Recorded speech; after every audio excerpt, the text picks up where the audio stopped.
He strolls up to the starter village, chill as can be, until bam. The interface completely loses its mind. Red glitches everywhere, error boxes screaming in his face. It accuses him of hacking the grind, flagging his growth as abnormal. Then comes the ultimate nerf.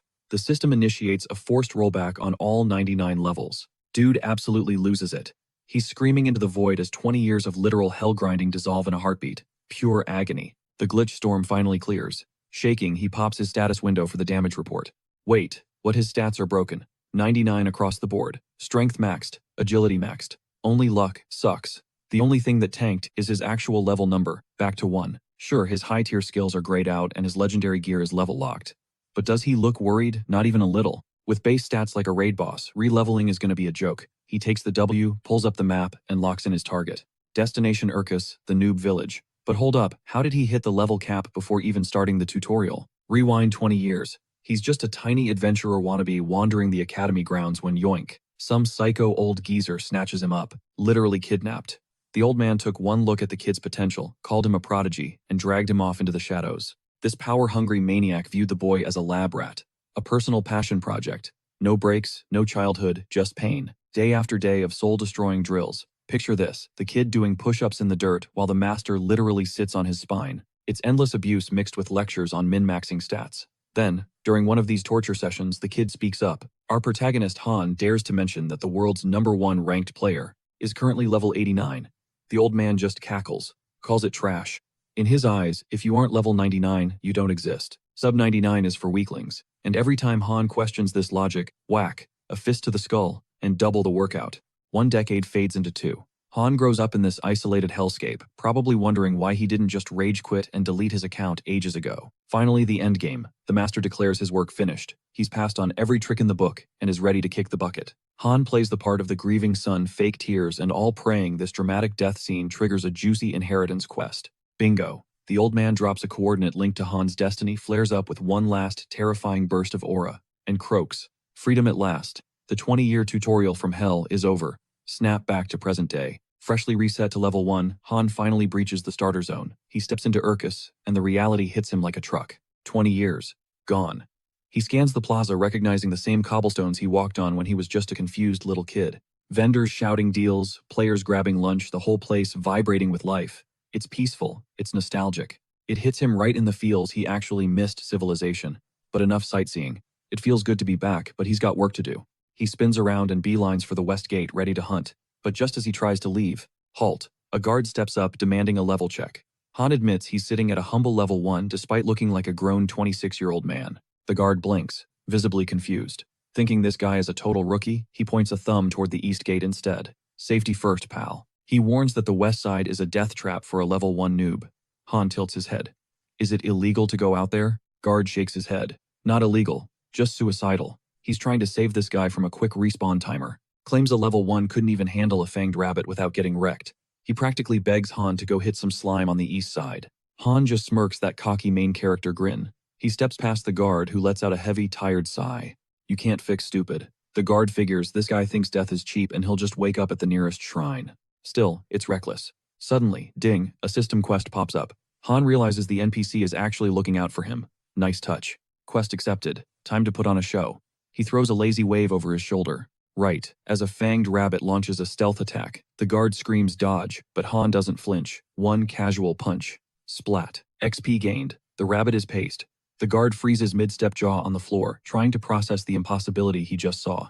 Didn't you say you were level 1? Han nods, confused. Can't this NPC read his status bar? It's right there. The guard stammers. He can see the level, but his brain refuses to connect the dots. Level 1s don't do that. He demands to know what cheat code Han is using. Han just stands there grinning like he knows a secret the universe doesn't. He keeps his mouth shut. But the tutorial isn't over. The bushes crash open and a massive, enraged boar charges them down. The guard goes pale. He's screaming, "Get back," but Han stands his ground, completely unbothered. He shoots the guard a look that says, "Chill, I got this." The guard knows a boar can kill, but Han clearly didn't get the memo or doesn't care. Han steps in. Boom. Fist meets face. The boar drops instantly. Another one-hit KO, another sweet level-up notification. The guard is done. His reality is shattered. He's staring at a level 1 rookie who hits like a max-level warlord, and nothing makes sense anymore. He mumbles about pure insanity. Obviously, Han secures the 30,000 gold payout. From a quest so basic, it's a total joke. Satisfaction hits different. His stats, a clean 99. Straight down the line. Details can wait. He is already eyeing a high-tier grinding spot. He chuckles, strutting away, finally free from the living hell his life used to be. 20 years of grinding are finally paying dividends. He is manifesting smooth sailing from here on. Out, but days later reality checks him. He squints, thinking, are you kidding me right now? A red system alert flashes murderer. The chaos system boots up, branding him with a target on his back that the whole server can see. Lately, he has been a magnet for trouble, spiraling into total confusion.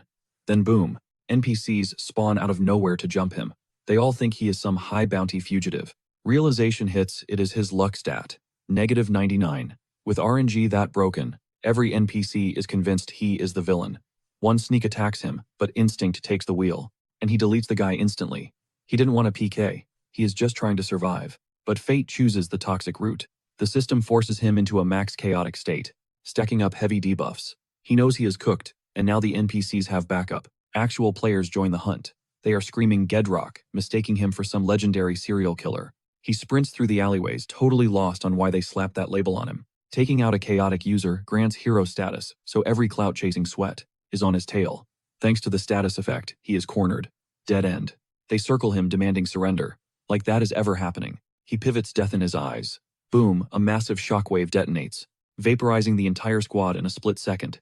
Zero remorse. Pure survival instinct. He ghosts the city to shake the heat. On the bright side, those noobs gave him free XP. 2 weeks later, deep in the jungle, he checks his status. He is grounded for at least a year, before the chaotic tag clears. If he is going to be the bad guy, he is going to live like a king, and eat good. Being a hero? Cancelled. With all stats maxed at 99, he is untouchable. But then the irony hits him. 20 years of blood, sweat, and grind, and the system rewards him with this garbage. Just when life looked up, he gets hit with a max chaotic nerfing. No warning. Gotta be Zeus. That shady god is definitely scripting some twisted drama for him. The next morning, he wakes up to absolute comedy. A mob of guys bowing down to him. He is thinking, what now? An elder is literally weeping, screaming about seeing the absolute ruler's heir, claiming he can die happy now. They hail him as the Sky Devil's absolute ruler. Han is frozen, processing this new level of crazy. Just then, ding, a system window pops. SSS class quest. It is official. The system recognizes him as the Sky Devil's absolute ruler. No debate. SSS class is the peak. The holy grail of gaming. Only happened 3 times in 200 years of Olympus lore. We are talking nation-shattering stakes for a storyline this rare. He pauses. Why him? Watching these NPCs scraping the dirt, worshipping his existence, he realizes he is trapped in a massive plot that Zeus has been scripting for 2 decades. Han opens a history file, detailing 7,000 years of anarchy. Post-war, the world split into a triad of power. The bad boys, Centennia, ruled by Grazia Mentas, a guy with 14 wives. Wife number 7 had a kid who had a kid. A whole lineage chain. But looking at the weeping elders, he sighs. Guess there is no skip button for this one. It looks disrespectful to just bail, so he keeps scrolling through the lore, deep diving into the legend of the era's supreme tyrant, Shurtera. This guy didn't just rise to power, he dominated. Shurtera chugged actual devil blood, becoming a nightmare fueled by pure cruelty and raw stats. Every hero in the server was terrified of him. And get this, he wasn't beaten in combat. He got taken down by a honey trap, not killed, just benched. Shurtera went away from keyboard in a cave to recharge his batteries. Then it clicks for Han, his old master isn't just some random NPC. He's a direct bloodline descendant of this monster. The system acts like a GPS on steroids, flashing the next objectives right in his face. Before wrapping up the quest, Han figures his next waypoint is Seoul. He pivots to the group of geezers standing there, and asks, yo, are you guys the Sky Devil Elders? The leader straight up face plants into the dirt, sobbing gratitude just because Han recognized them. Reality check, our boy is just trying to speedrun this trash quest. He has zero clue who these people are. Time to finesse. Han drops a massive lie. My master sent me to lead you guys and bring the Sky Devil brand back to the top of the server. The old dudes start weeping, tears of joy bowing like crazy. Han realizes he just unlocked the legendary 7 Elders unit, and their loyalty stat is maxed out. He points to one and says, you're up. The Elder stands tall, ready to report. Those bug-faced creeps that were surrounding us, I already deleted them from existence, boss.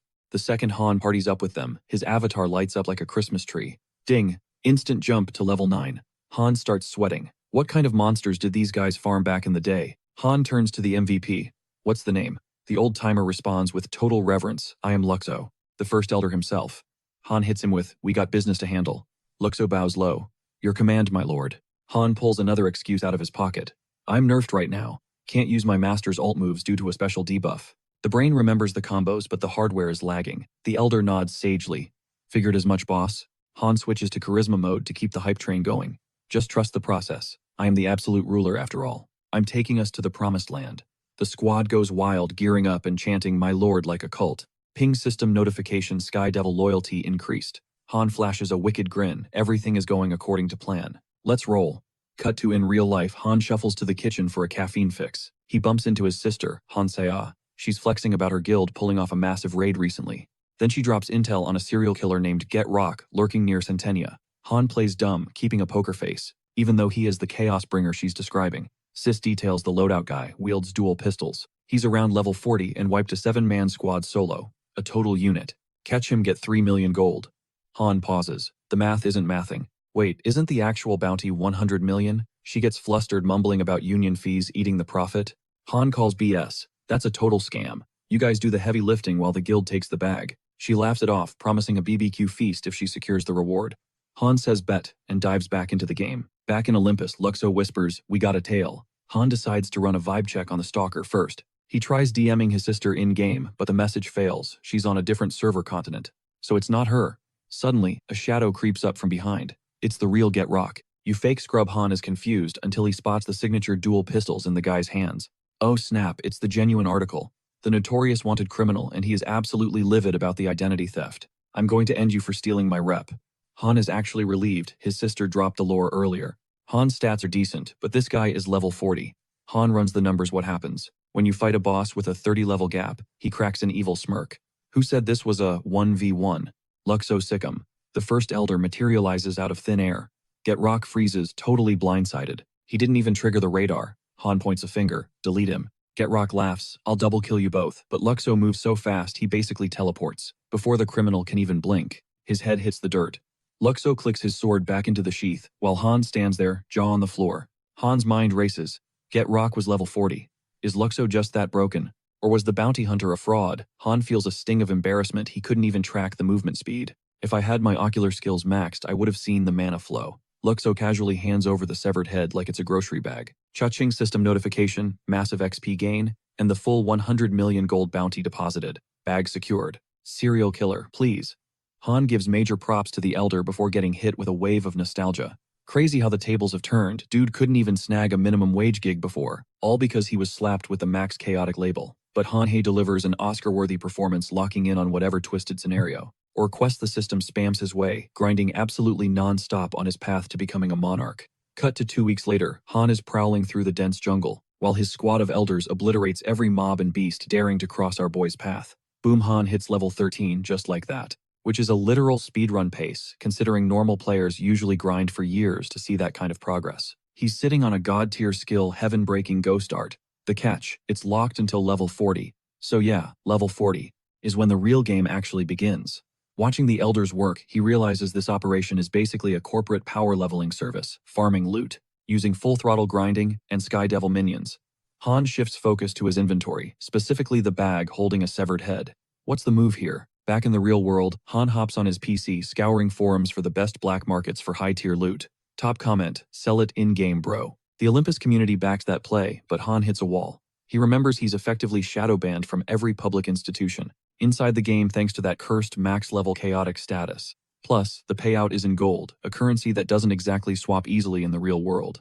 And risking a personal data leak isn't an option. Just then, his sister breezes in, beaming with a bright smile. Perfect timing. She reads the room wrong, assuming her broke brother is fishing for pocket change. Han cringes awkwardly, shutting that theory down fast. He drops the bomb. What would you do if I handed you a criminal's head? She blinks, confused, before bursting into laughter, wondering why he would give it to her even if he somehow had one. She trolls him, telling him to quit dreaming and just go buy a hamburger. If he's actually holding a bounty head, and maybe treat her to one too. But Han's face goes stone cold.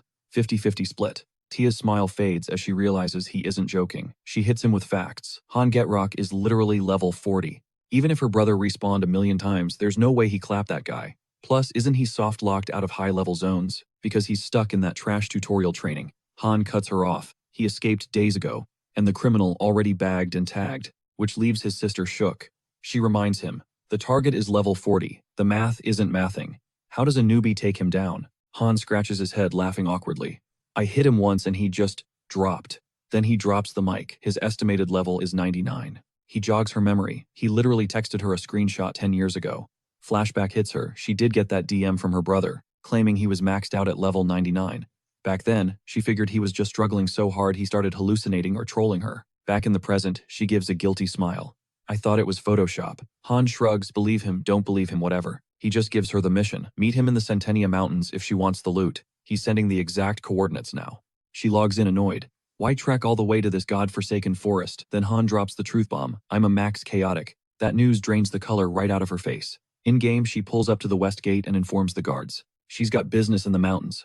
The guards block her path. She goes out there. She gets insta-killed by mobs. She laughs it off, totally ignoring the NPC warnings. They try to physically block her, but she just waves goodbye and dives into the tree line. 3 hours of trekking through dense jungle later, the silence starts creeping her out.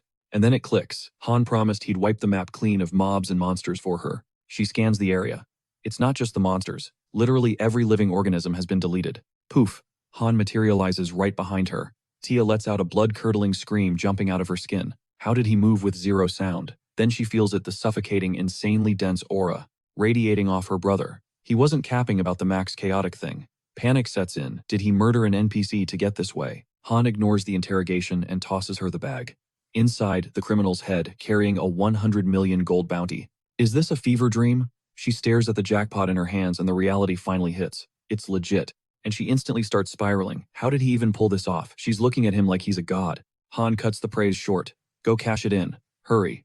And a friendly warning, run off with the loot and she's dead meat. Cut to the Adventurers Guild. She slams the bag on the counter. The staff inspects it. Confirmed. That's Get Rock. Quest kill the criminal cleared. She's standing there, mind still blown. The payout drops 100 million gold. Her brain starts spiraling with her cut. She could eat gourmet hamburgers for the rest of her life. Totally carefree. But then she pauses. Han worked his butt off for this. His grind is finally paying dividends. She heads back to the jungle rendezvous. She hands over the gold, but Han notices the stack is heavy. 99 million gold instead of 50. He's confused for a split second, then a bright grin spreads across his face. Yeah, he definitely earned this. After 2 decades of torture, he refuses to split the pot, but he's definitely pocketing a cool 1 million gold. Call it a tip, a little thank you gift for her. He's ready to shower her with more, but she's not hearing it, already sprinting away. Over her shoulder, she yells that her morning shift is starting, so she's gotta bail. Han just stands there, totally stunned. But she drops a promise before vanishing burgers tonight on her. She wants him and the parents at the dinner table. Han cracks a smile, hoping she makes it back safe. Time for the math. He checks the net profit on that 99 million gold after taxes. That converts to roughly 80 million won in cold hard cash. First run, and he's already balling. This is absolutely his destiny. Who cares if he's branded a max chaotic? The real SSS class grind hasn't even begun and his bank account is already exploding. Now he's sitting pretty with an 80 million won safety net to fall back on. Imagine the payout when he actually clears the main quest.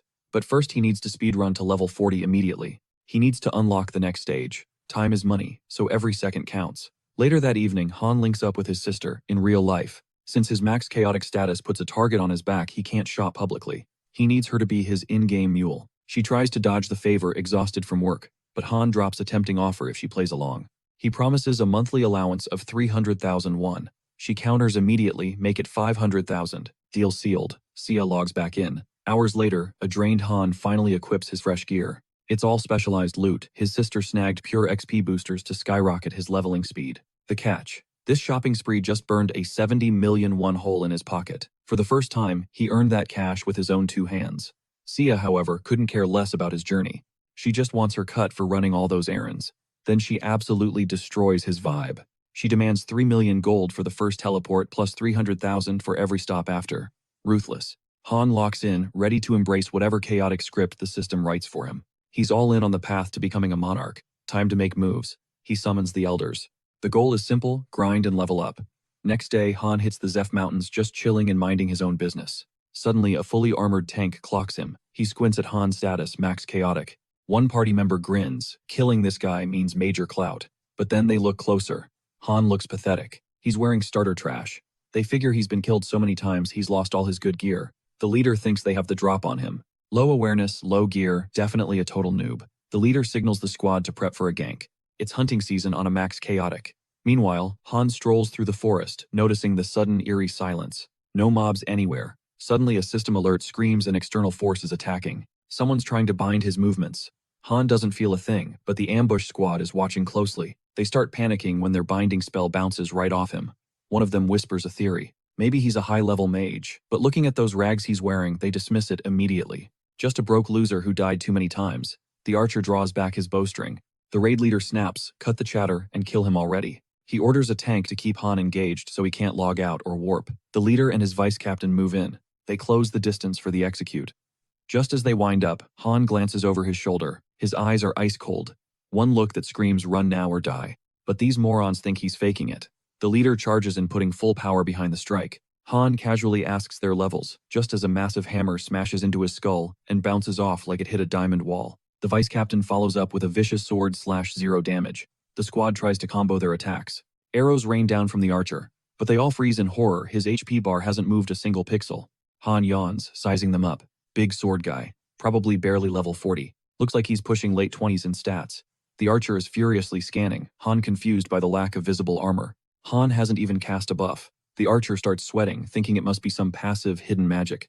Han gives a subtle motion he was ready for this ambush all along. The raid leader looks ready to wet his pants. Han stands there bored to death. Their ultimate attacks feel like toddler slaps. Time to end this. He winds up for the counter. Since his magic was totally locked down, he planted his feet, shifting into a gritty, old-school brawler stance. He was primed to throw hands, but the archer, that guy was sweating bullets, bracing for some catastrophic high-tier spell. Playing the distance game, the archer screamed for the team to hold the line, while he frantically charged up a magic-infused arrow. Too slow.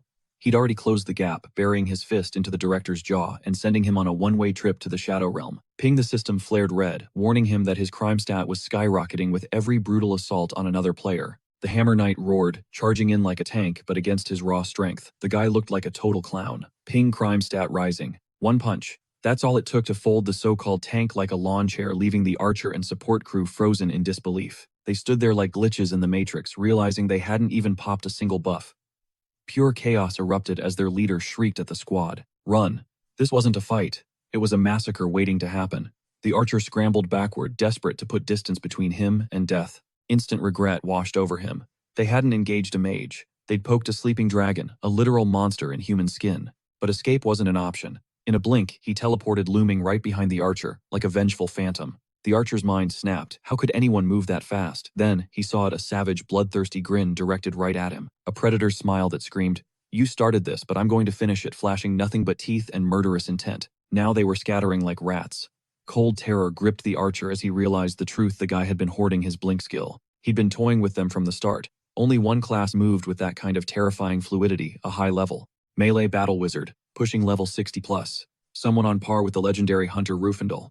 And then, the beatdown truly began. By the time the dust settled and he finished mopping the floor with their faces, he'd power-leveled straight to 16. Surprisingly, he chose mercy, sparing their pathetic lives. Ding, the system rewarded his benevolence with a sweet boost to loyalty points. Specifically, with the elders. He even unlocked a new skill, charisma.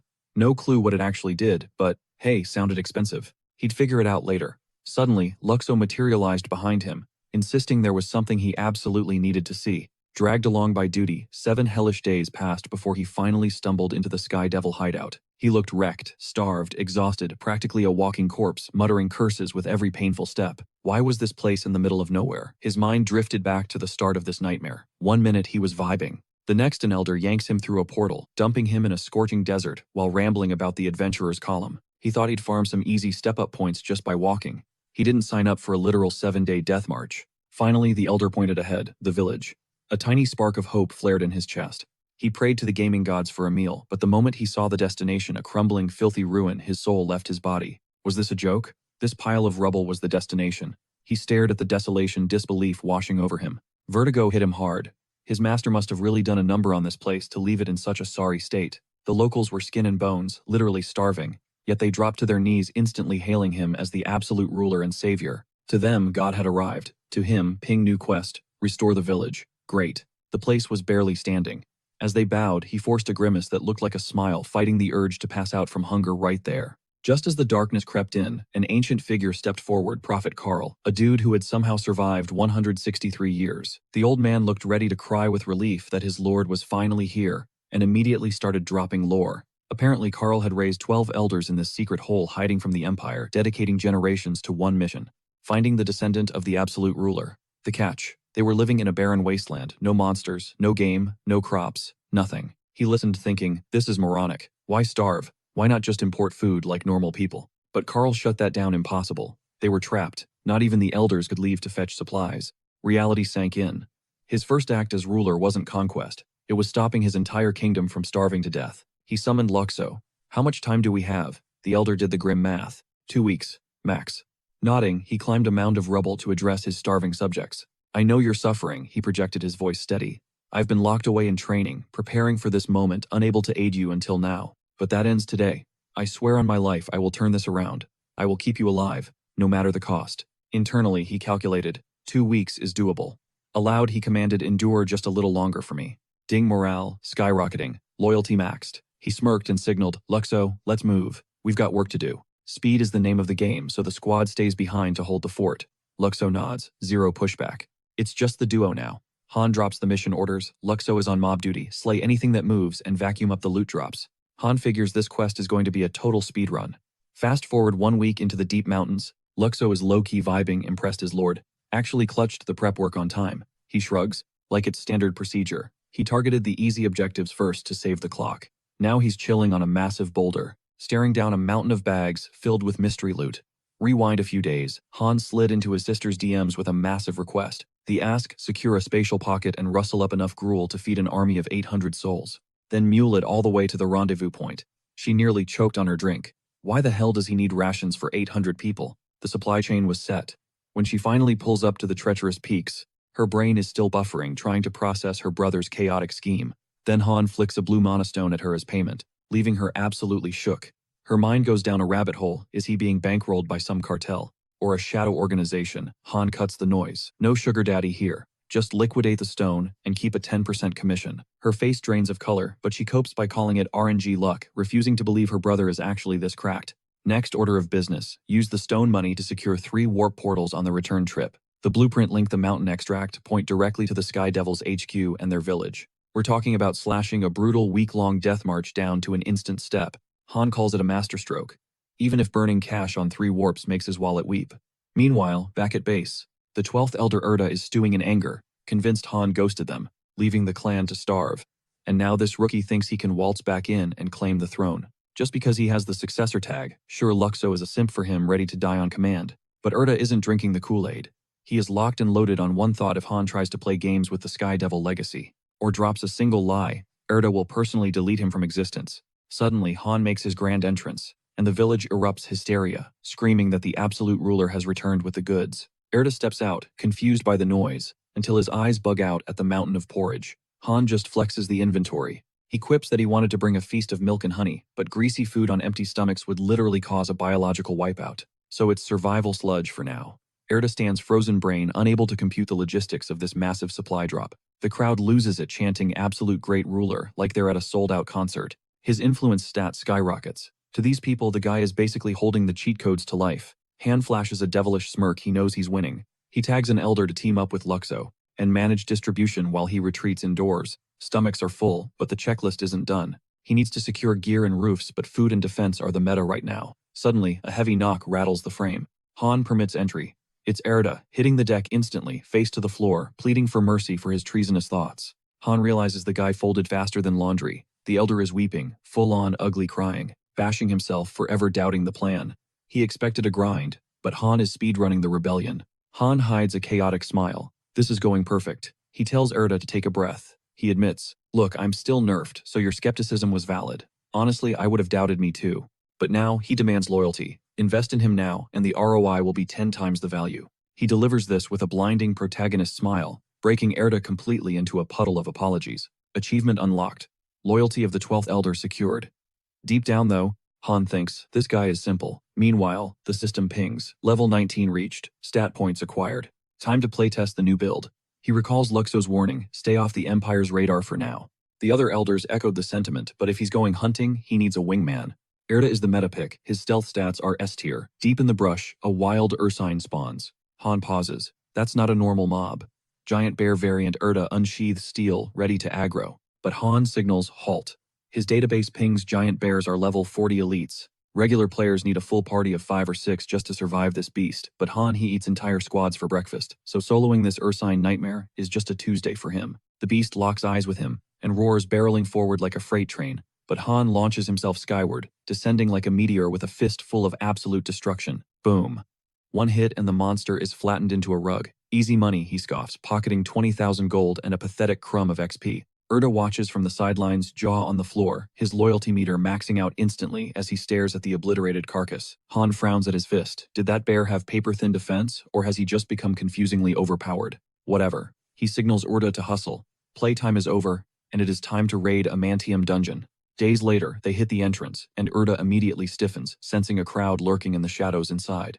Han nods. Makes sense, considering this low-tier dungeon sits right in the village of beginning, just a stone's throw from Urka's. It is the perfect grinding spot for academy noobs and Great Union instructors, since clearing it guarantees juicy stat points for everyone. A smirk tugs at his lips as he replays that one-shot bear kill in his head.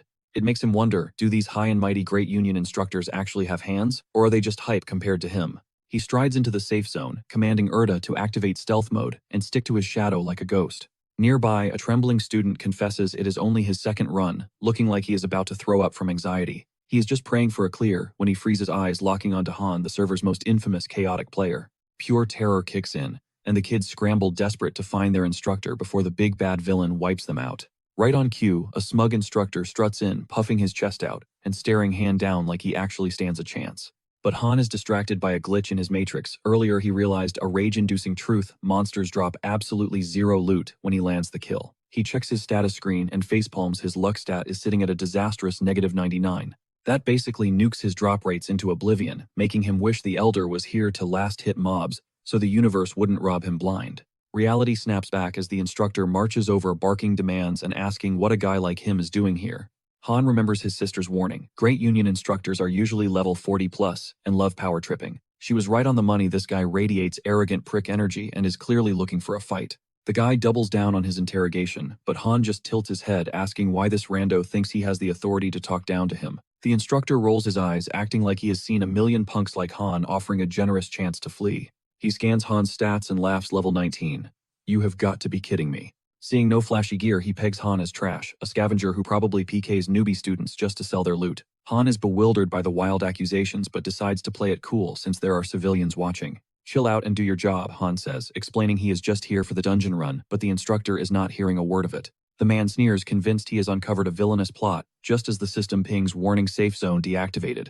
Get behind me, the instructor bellows, finally looking like the hero the students think he is. Han sighs, annoyance flaring up. He tells the guy to back off before things get ugly, because he really isn't trying to start a war. But the instructor treats him like a bluffing loser, forcing Han to repeat himself. I am not here to bully kids, you moron. He insists he is not some low-life criminal, but the instructor silences him by unsheathing a gleaming blade. The safe zone barrier dissolves, and the instructor lunges with killing intent, spitting insults as he swings. That is it. Han's patience bar hits 0. He gives one final warning, but the fool commits fully to the attack. Shing. The sword slices right through Han's silhouette. But he stands there, completely unbothered, as if the steel was made of air. The instructor freezes mind-racing illusion magic until Han shoots him a glare cold enough to freeze hell, asking, "That's it." A cold sweat breaks out on the instructor's neck as he realizes this is no ordinary newbie. Panic sets in. He scrambles to radio for backup, convinced this level 19 freak is hacking the system with some hidden chaotic skill. I told you I wasn't here for trouble, Han mutters, stepping closer to the trembling man. And I gave you a warning. Done talking, Han drives a fist straight into the instructor's solar plexus. The guy's eyes bulge. He can't process that he just got speed blitzed by a bare-handed rookie, and he fumbles uselessly for his communicator. K-boom. An explosion of light swallows the corridor, and with that single casual strike, Han deletes him from the fight. The smoke clears to reveal the students shivering in a pile, checking their pulses, while Han turns his terrifying gaze upon them. His eyes ask a silent question. You guys want some too? They shake their heads so hard their necks almost snap, and Han smirks. Didn't think so. After lecturing the rookies to grind properly and stop acting like delinquents, he zones out, drifting into his own head. He reflects on the beatdown. He wasn't trying to grief the kids, just teach them a lesson. Looking up, a massive fortress looms ahead, guarded by a legion of weapon-toting skeletons. This has to be the dungeon's core, planted right in the dead center. Recalling the strategy guide, he knows he needs to demolish this stronghold. To unlock the final boss stage, since the loot drops here are trash, he decides to ignore the trash mobs. He ghosts past the murderous skeletons and sprints directly at the walls. The system interface flashes red screaming alerts about the insane aggro he's drawing and the lethal damage incoming. He ignores the HUD completely. He calculates maybe 10 solid strikes to bring the walls down. But wham, one casual hit and the entire structure folds, like wet tissue paper. He stares at the rubble totally underwhelmed. Wasn't this thing supposed to be tanky? Whatever, at least it was a quick clear. He doesn't waste a frame pushing forward to mop up the rest of the zone. Moments later, the pro instructors summoned by the terrified students finally scene transition in. They freeze. The fortress is already history. For a level 19 player to do this, the math isn't mathing. Their jaws hit the floor. How did he nuke the fortress without triggering the skeleton guards? It defies all logic. They suspect he's using some broken legendary tier item. Suddenly, a global notification pops: dungeon cleared. The instructors are paralyzed with shock. This speedrun is physically impossible. Their brains refuse to accept reality. Meanwhile, Han is annoyed by the sheer density of skeleton mobs spawning everywhere. For a normal level 19, this place is a death trap. But Han, he's built different. He bulldozes toward the final stage, shrugging off skeletons lunging from the shadows. They don't even register as threats. As he strolls into the boss room to see if the final challenge actually has some teeth, he explodes forward, slamming into the objective with max power, silently praying it doesn't break like glass. Bad luck. The final stage's barrier shatters instantly under his fist. He grimaces, wondering why the devs made these shields so flimsy. Sensing the instructors closing in, he decides to speedrun the exit. The system cheers, awarding him the dungeon cleared achievement. He scoffs. Just another pathetic low-tier grind. He didn't even break a sweat. Time to cash in. He dumps all his earned points into his stats until he finally dings level 20. Destination unlocked. Field of Darkness. He assumes the instructors are hot on his trail, but the radar is clear. They must be camping the spawn point. He steps out of the dungeon portal and freezes. It's not a camp, it's a battalion. An entire army of instructors is waiting for him. One of them bellows, demanding the enemy commander reveal himself. Han blinks, confused. He's standing there solo. Who are they screaming at? He side-eyes the elder, checking if his stealth skill glitched. The elder confirms he's visible. The instructor switches tactics, calmly stating he knows what Han wants and proposes a ceasefire. The guy is trying to de-escalate with pure logic, which actually ticks Han off. He was kind of hoping for a boss fight with the pros, but seeing them hesitate feels weird.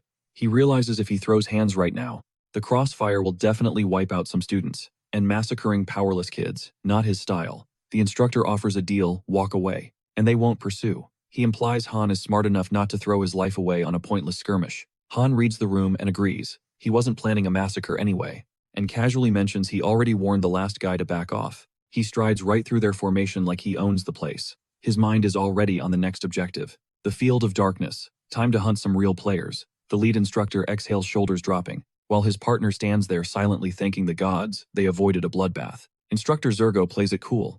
He had intel that the last instructor who tried to check Han triggered a fight that got innocent students killed, even though he approached carefully.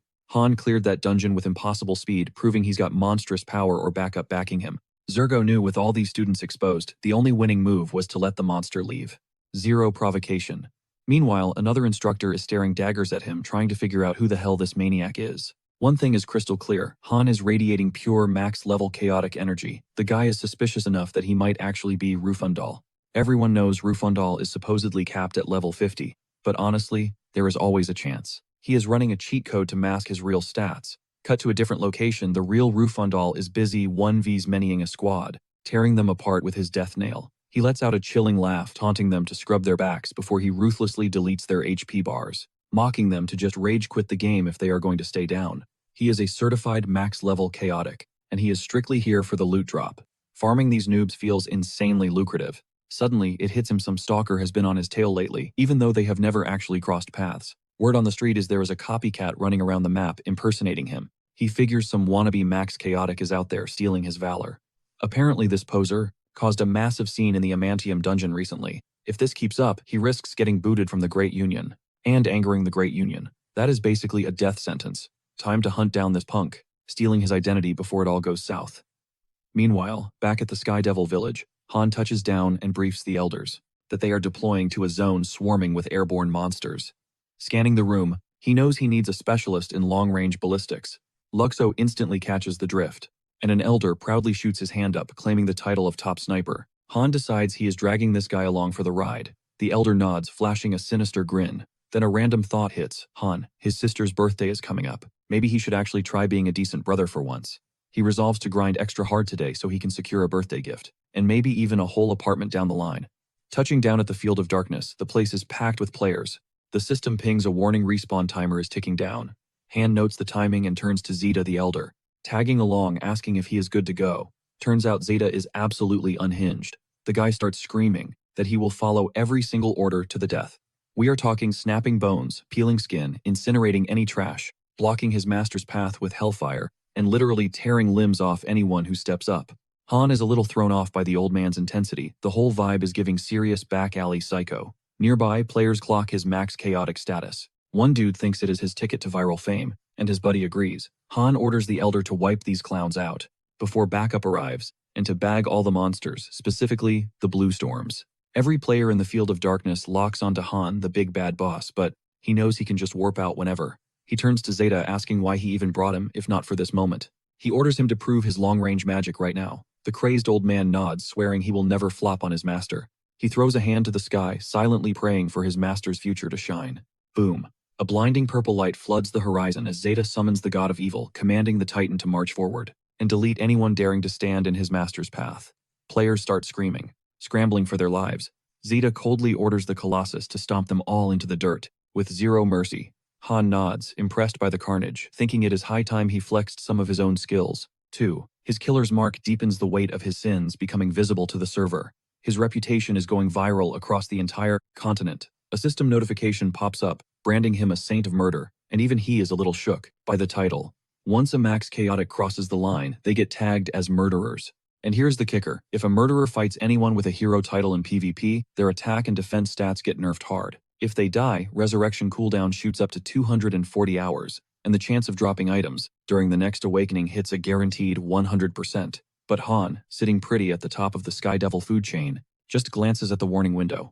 Will the notoriety counter keep ticking? He brushes it off, figuring it will work out. His charisma stat is skyrocketing, and Sky Devil loyalty is pumping alongside it, while the human players are flailing around trying to survive the Elder. He figures he will deal with that mess later. Gotta clear the map first. When the battlefield finally falls silent, Zeta flashes a vicious victory grin, thinking it is a wrap. Then Han catches something in the distance. He senses it. They have arrived. Red alerts scream across his vision. Chaos inbound bull. Before he can blink, a stampede of horned nightmares comes barreling straight for him. He doesn't even flinch. Why bother when Zeta is on cleanup duty? The Elder looks ready to turn this entire herd into a steakhouse buffet. He tosses a casual good job over his shoulder, ordering Zeta to purge every last mob. Meanwhile, he figures it's time to throw some hands himself, praying just one of these beasts can survive a single tap. But nope. One punch connects, and the mob just deletes. Same old story.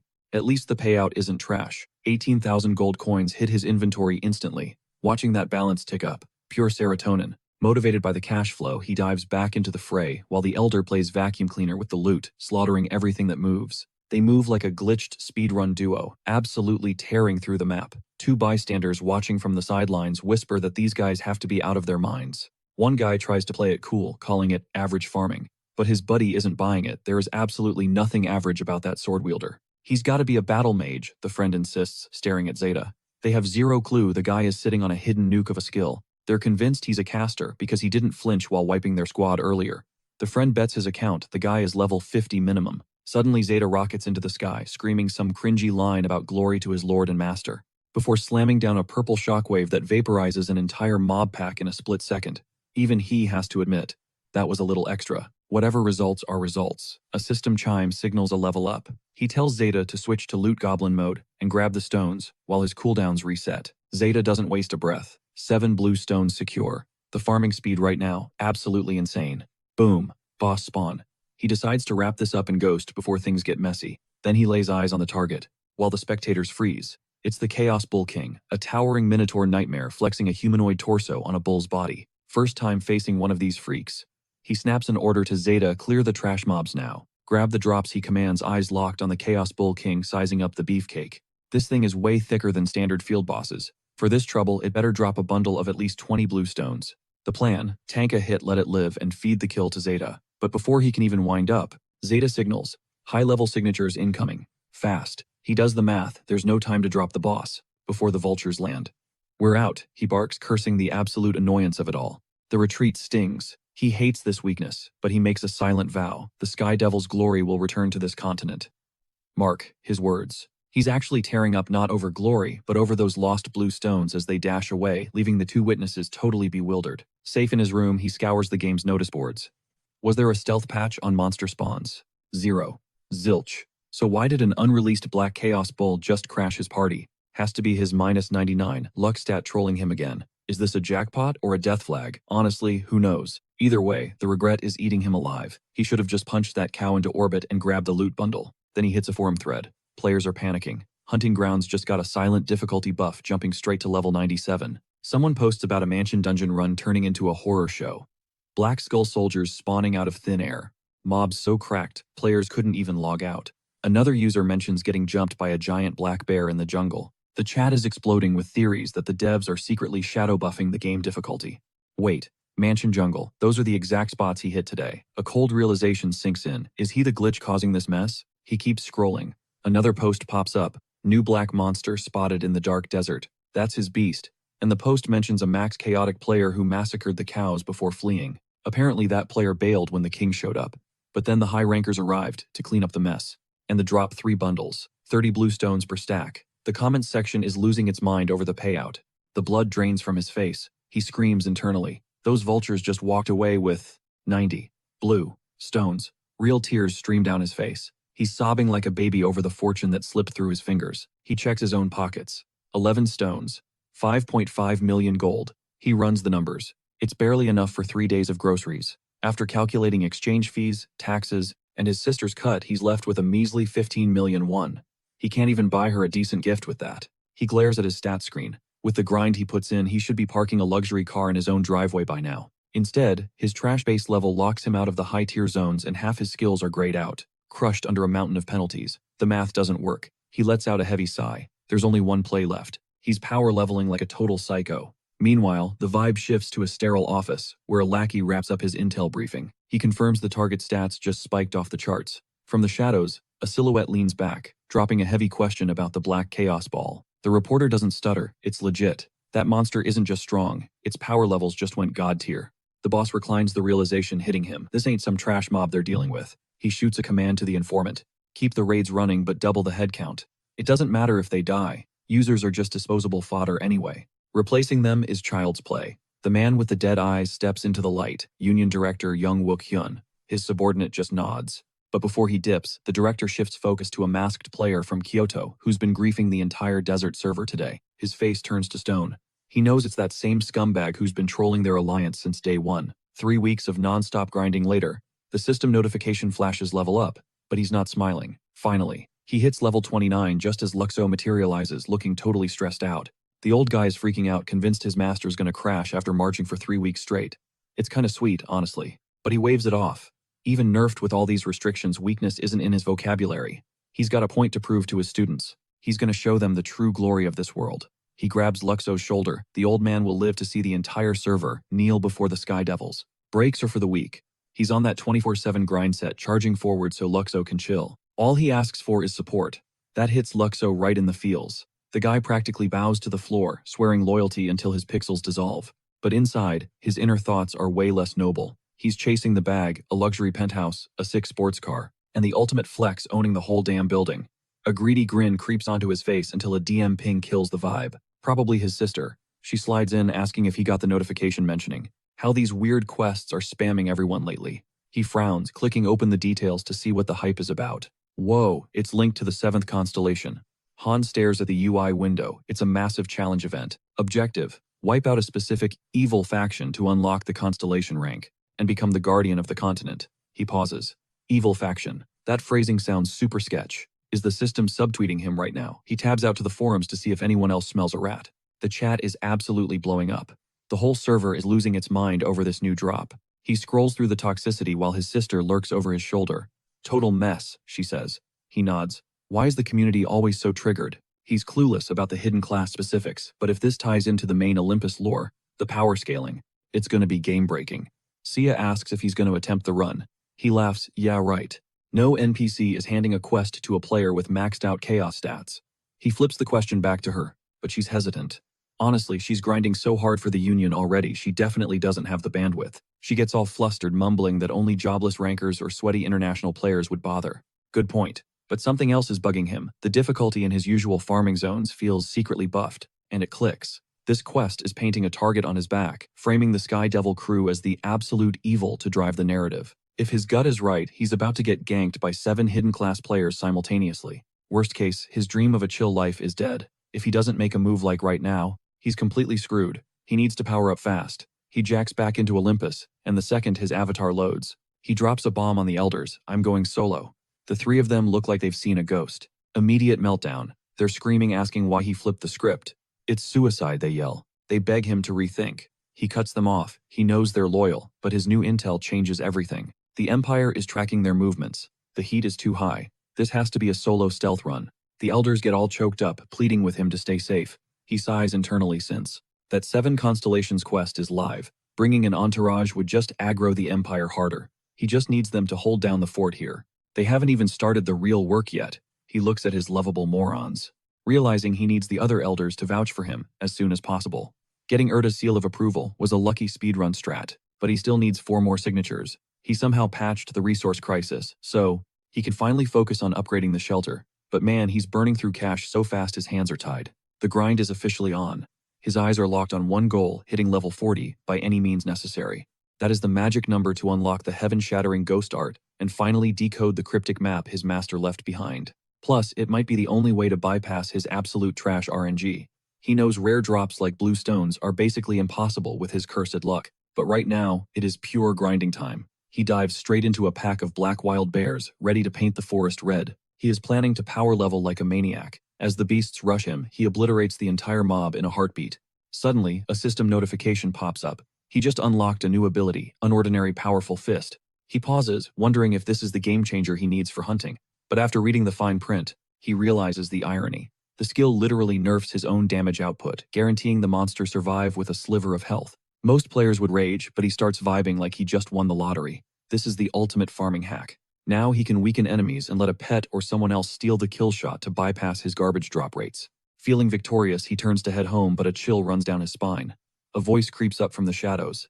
Found you. He freezes. He knows exactly who this is. He spins around, deja vu hitting him hard. This feels just like the last encounter. The mysterious figure steps out, asking if he has any clue how much heat he has brought down. It is Lupin Doll, the max chaotic criminal, looking ready to kill the guy who framed him for all that chaos. Nobody believes a word Lupin says anymore. He is ranting about the Great Union scumbags while glaring daggers at our MC. He is here to clear his name in blood. Meanwhile, the MC just stares blankly, sensing a thick, nasty aura swirling around this stranger, but having zero clue who he is. Lupin freezes, totally dumbfounded. Is this guy trolling him? Or does he seriously not know who is standing in front of him? Lupin questions if the guy even has a soul left. He is praying it is an act, but the blank look is genuine. The MC just smirks, calling Lupin amusing. That triggers Lupin instantly. Rage flares in his eyes as he snaps, screaming that he is Lupin Doll, the exact name the MC has been using to commit crimes all over the map. Lupin is here to drag him in and hand-deliver him to the Great Union bastards to show them exactly who is responsible for the mess. Lupin expects him to be on his knees, begging for mercy. But seeing that bored, indifferent expression makes him decide. This identity thief needs to pay in blood. Figuring the kid is paralyzed with fear, Lupin hopes for a surrender. That way, he can just rough him up a bit and spare his life. But the MC just shrugs it off and says, less yapping, more scrapping. Lupin sighs, calling him a total lunatic. He really did not want to escalate things with another max chaotic, but forget it. He engages, charging full throttle. He holds back slightly, hoping not to one-shot the guy so he can administer a proper beatdown. The hit lands square on the MC's chest, and the HP bar barely twitches, a pathetic 3% drop. The MC looks totally unimpressed. This is the legendary criminal everyone fears. Sure, a level 50 is stronger than a level 40, but this is underwhelming. He shifts into a stance, activating that weird new skill he just unlocked. Time to counter. He intentionally nerfs his damage by 90% so he does not accidentally delete this guy from existence. Meanwhile, Lupin panics, thinking the MC is charging up some god-tier ultimate attack. If his hunch is right, this is the same monster who flattened the Great Union director with one hit. That skill must be broken. It probably has a long charge time and high risk. While Lupin overthinks everything, the MC blurs into motion. He closes the gap instantly, clamping a hand on Lupin's throat and slamming a fist into him before dashing back. He wonders if the punch even connected.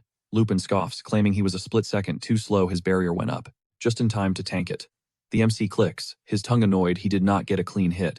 But now he knows Lupin can take a punch. He dials the damage up to 40%. Lupin thinks he is bluffing. just spouting nonsense to stall for a cooldown timer. In a real fight, you do not announce your moves, you just execute them. Convinced the MC is wide open, Lupin charges in like a rabid beast. Big mistake. The MC's fist meets Lupin's face like a freight train launching him backward. System alerts scream, showing every single one of Lupin's barriers, shattering instantly on impact. Lupin skids to a halt, terrified. He realizes this guy is way more cunning than he thought. That first weak punch was just bait, a test run before the real strike. But the MC still looks unsatisfied, like something is still off. Internal monologue screaming. Blink is a total nightmare to deal with. Man, if only he had the mind's eye skill unlocked right now, this would be over. Level 55. It's go time. Rufendal unleashes everything, flooding the battlefield with a suffocating wave of dark aura. This is the finale. He locks in, ready to crush him instantly and haul his living body back to the Union. Eyes narrowed, he recalls the intel. Rufendal isn't done yet. He's holding back a secret ultimate move, Heart Attack. That stance screams it, but he's already got the perfect counterplay lined up. He drops his damage-dampening limiter. The gloves are off. Rufendal sees it and grins, assuming his opponent is finally running on fumes. Big mistake. Roaring like a rabid beast, Rufendal rushes in for the kill. He meets the charge head-on. Impact in 3, 2, 1. Boom! The collision detonates, sending a violent shockwave tearing through the landscape. As the smoke clears, Han looks bored. Rufendal, totally bewildered that he's still standing. He was positive that Heart Attack would be a one-shot kill. His mind races what kind of monster tanks that, and doesn't even flinch. Meanwhile, Han stares down at the body with a heavy sigh. Total buzzkill. He actually died. Rufendal's consciousness fades, terrified this guy is some hidden martial arts god. But Han, he thinks Rufendal is just faking it for the drama. He realizes that single strike must have nuked all of Rufendal's defensive buffs. Han is scratching his head. Why attack when your shields are down? That's suicide. For a split second, he actually thought Rufendal was a threat.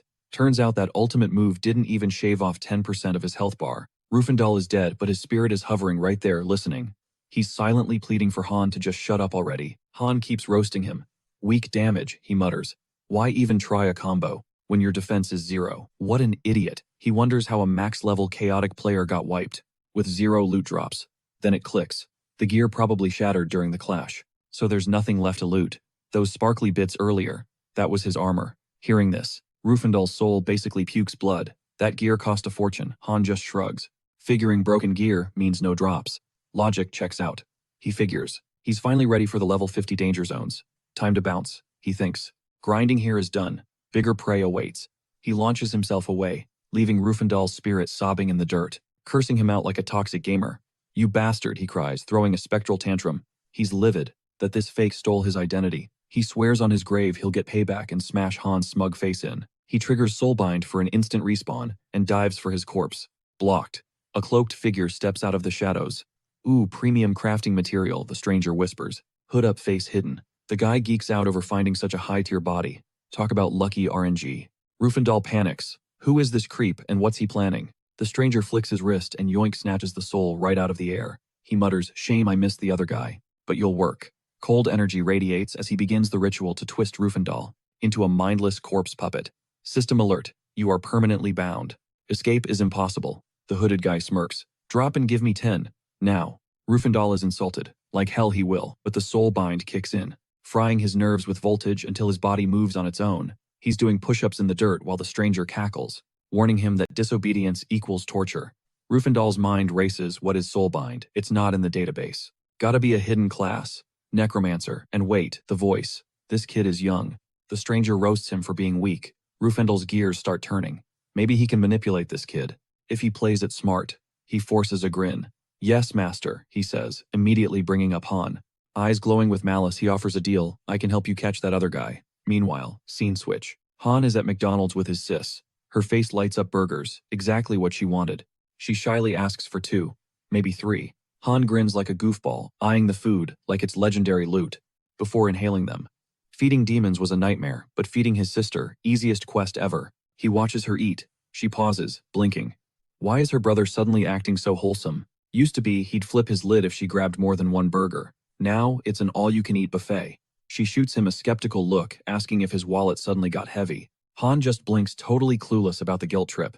He clears his throat, shifting gears. He needs a solid, and he needs it now. She figures he's broke and looking for a handout again. But Han drops the bomb. His luck has been absolute trash lately. Not just with monsters, but his loot drops are non-existent. Sure, being max chaotic means some NPCs are simpatico, but wrangling them into being actually useful right now, a total nightmare. Raising a pet in this dumpster fire is a no-go. He pauses for dramatic effect, then hits her with the pitch.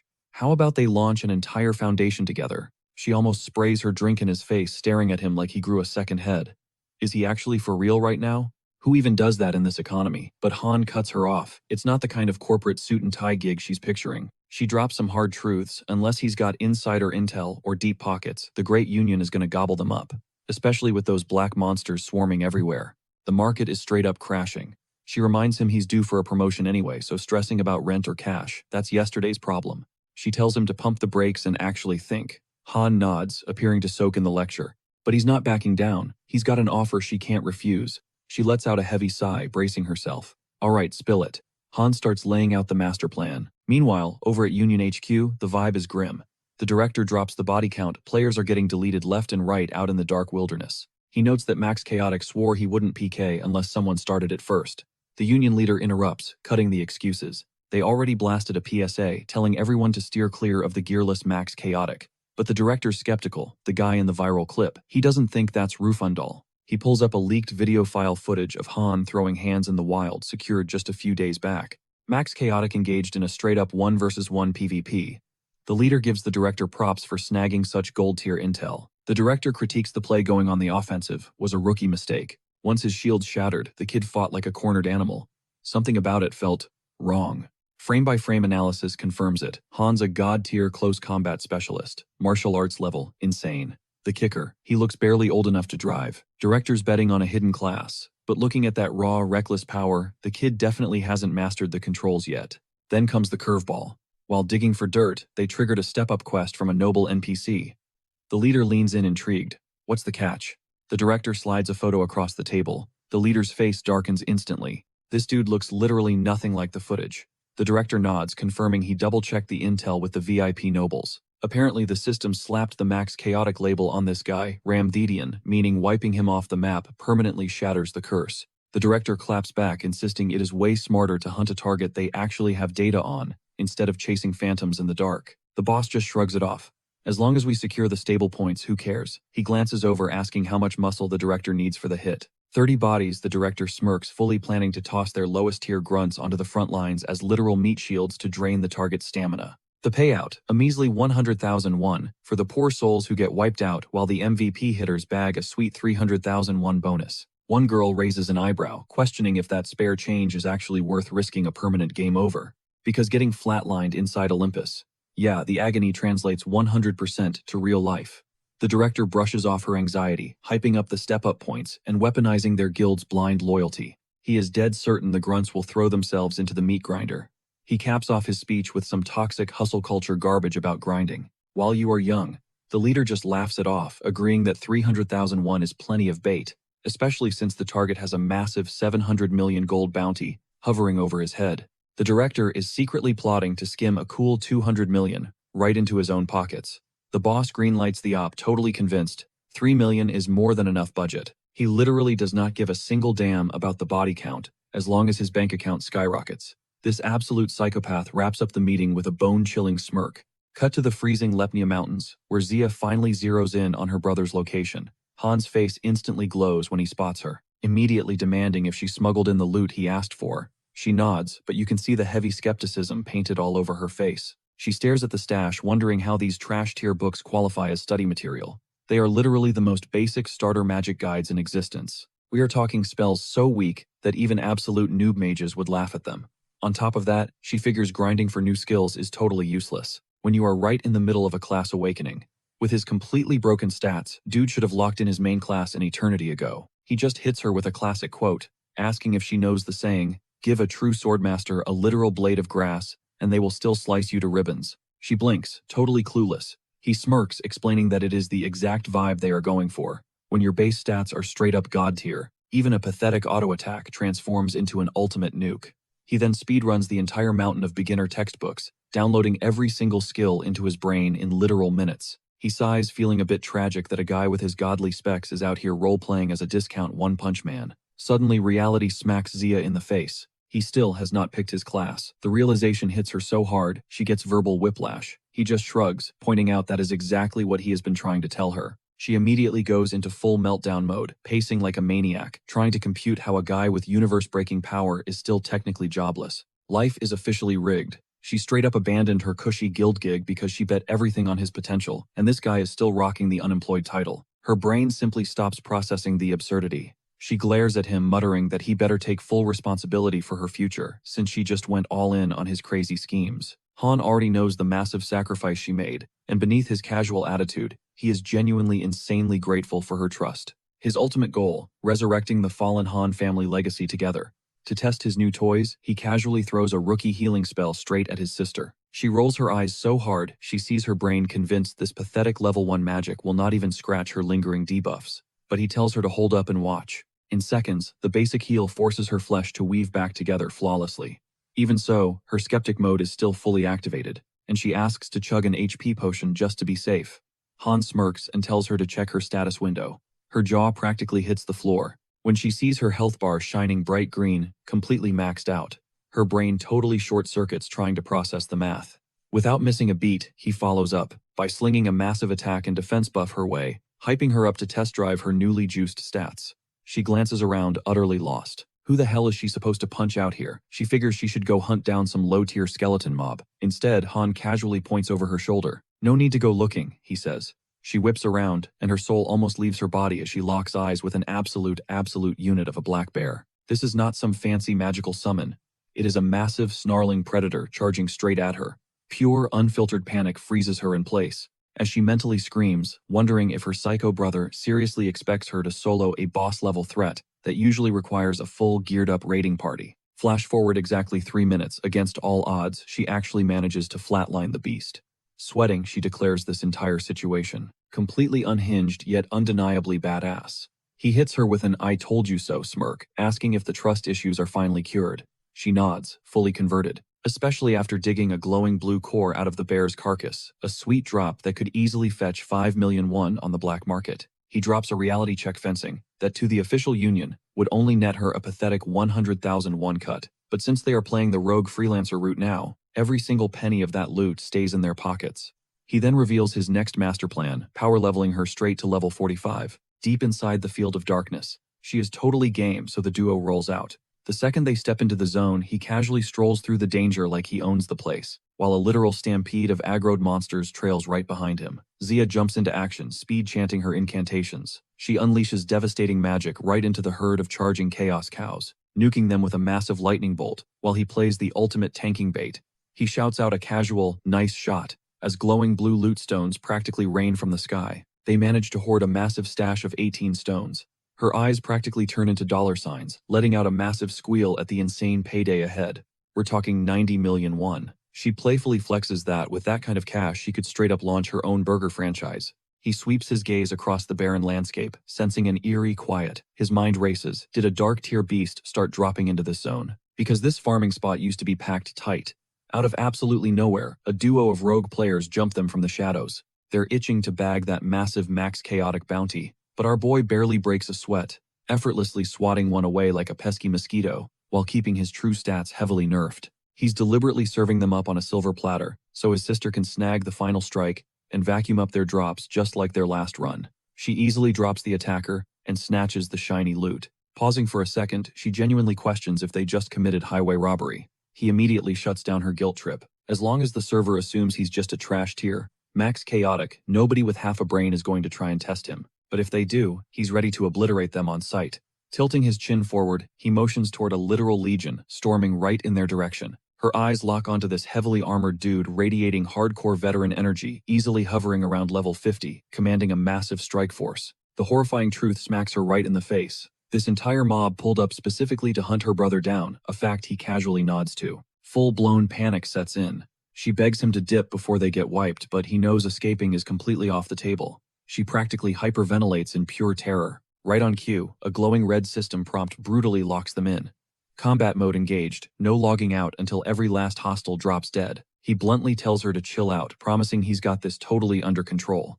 Motioning with his hand, he orders her to fall back into the safe zone, just to make sure nobody aggroes onto her.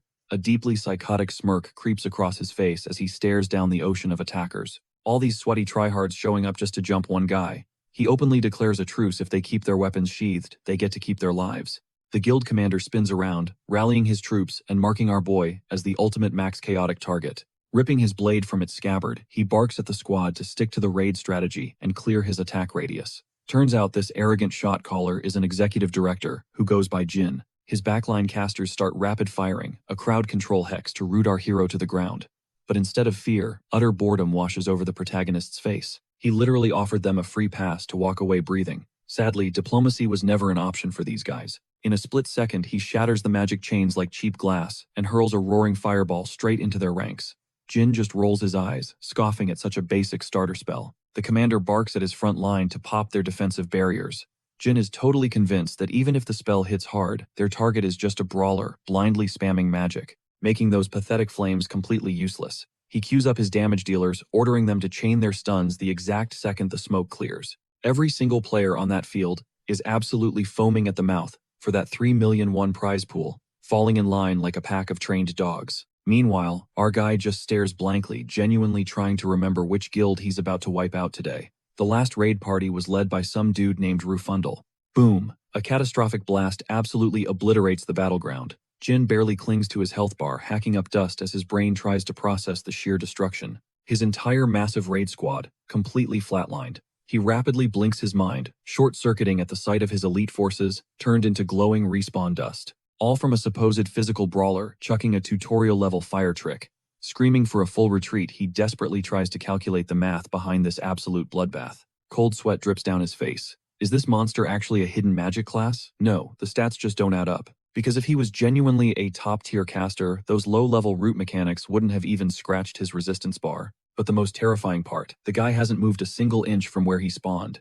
Jin's survival instincts kick in, screaming at him to pull the plug and bolt. Our overpowered protagonist stays completely silent before casually muttering that basically anything gets one-shotted if his spell connects. His sister aggressively nods along, swearing on her life she's never seen a basic flame attack nuke a zone like that. He just shrugs, totally clueless about his own broken damage output. Squinting, she assumes the root spell is still holding him down from the initial ambush, but he casually brushes it off, confirming he broke out ages ago. Completely baffled, she yells out, asking why on earth he's just planted there like a statue. He drops the most disrespectful excuse ever. He was just too busy catching up with her. Plus, he's still locked behind that annoying spell timer. He really wants to spam it a few more times, just to see what else he can break on these absolute bozos. As a deeply menacing final boss-level chuckle escapes his lips, his sister just stares, completely paralyzed by the sheer flex. It finally clicks. Her dorky older brother has officially morphed into an untouchable god-tier player. While the enemy commander is having a full-blown meltdown, Han literally lets out a massive, exhausting yawn. Dude looks like he's ready to take a nap right in the middle of a war zone. Checking his interface, he realizes the spell lock is finally lifted, groaning internally. Waiting 60 entire seconds for a single cast is genuinely testing his patience. Over on the enemy lines, the panicked director is frantically rallying his snipers, barking at them to lock their crosshairs and hold for the green light. The poor guy is flying completely blind right now. His brain is doing backflips, paranoid that Han pulled a fast one and secretly spec'd into a pure sorcery build. Cut to a completely different sector of the server. Another massive guild boss picks up a frantic voice comms ping.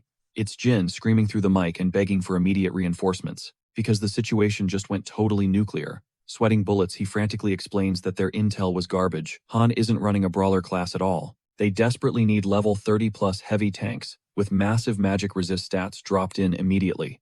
The rival leader just blinks at his screen, utterly confused, demanding to know what kind of disaster class is unfolding over there.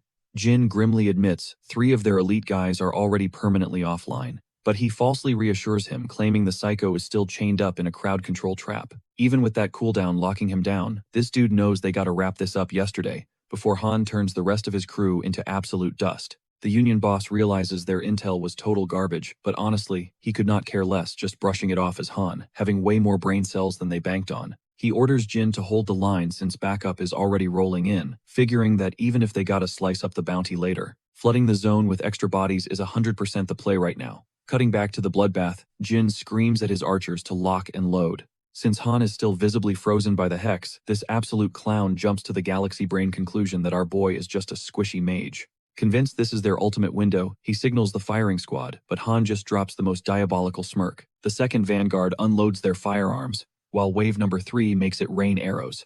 triggering a colossal, earth-shattering blast that completely torches the battleground. Jin is out here barking at his grunts to spam their attacks, completely desperate to deny Han any breathing room. In his mind, this strategy is cooking. He literally does not care what class Han is rocking, as long as they can keep him trapped in the crossfire and absolutely suffocating under the DPS. A twitchy grin creeps onto his face as he copes, praying that if the RNG gods bless them, they might actually shred half of Han's health bar before the Union cavalry arrives. But suddenly, Han bursts through the smoke like an absolute missile and literally decapitates a frontline guard, leaving Jin completely paralyzed with shock, his brain totally short-circuiting at the slaughter. Han was meant to be CC locked, but here he is tearing through them like a feral predator, loudly declaring that his cooldown timer just hit 0. He proceeds to body the infantry left and right, casually spamming these gnarly fireballs he just leveled up. Jin is absolutely shrieking for someone to tank him. Han just chilly reminds the squad that he gave them a chance to bounce, and now they gotta pay the ultimate price. He goes full goblin mode, shredding through armor like he is just speedrunning a tutorial level. While the grunts desperately try to kite backwards, Jin keeps screaming at them to hold the formation instead of folding. Right then, the Union boss materializes behind Jin, tossing him some props for keeping the front line from crumbling and declaring he is taking over the lobby. When Jin asks about the backup roster, the boss reveals he already pinged their entire network. Nuking Han off the map is now their undisputed main objective, so he officially broadcasted a massive party invite. The cavalry is swarming in strictly because he dropped a high-tier escalation quest. While Han is literally standing there radiating final boss energy, the Union leader clocks the massive pile of bodies he just stacked, in record time. But with 200 bodies flooding the zone, he is dead convinced they are completely unkillable. He tells Jin to stop sweating it. Meanwhile, Han is just looking at his health bar, realizing it has not dropped a single pixel. Because these NPCs are literal fodder compared to Rufundel, his passive healing is practically glitching, making all their damage output entirely irrelevant. He lets out a dark little laugh, realizing just how much of a unit Rufundel actually was, before flashing a wildly toxic grin. He thinks to himself that mopping the floor with 200 scrubs is going to be an absolute breeze. Over on the sidelines, his sister is spectating this complete bloodbath, stressing over whether her brother is actually surviving. Out of nowhere, Han yells at her to aggro him too. She hits him with the ultimate side-eye, but he just wants her to fake some friendly fire, so she does not look totally sus, just AFKing there. She deadass asks if she should just nuke him with a lightning strike. He gives her the green light, so she literally shrugs, says bet, and calls down the thunder on her own sibling. Right as a massive system alert flashes in his face, he screams for her to pause so he can read, but he is already getting deep fried by her magic. The prompt loudly declares that Han just unlocked a completely busted exclusive class. He blanks for a second, totally clueless about what kind of buff this is.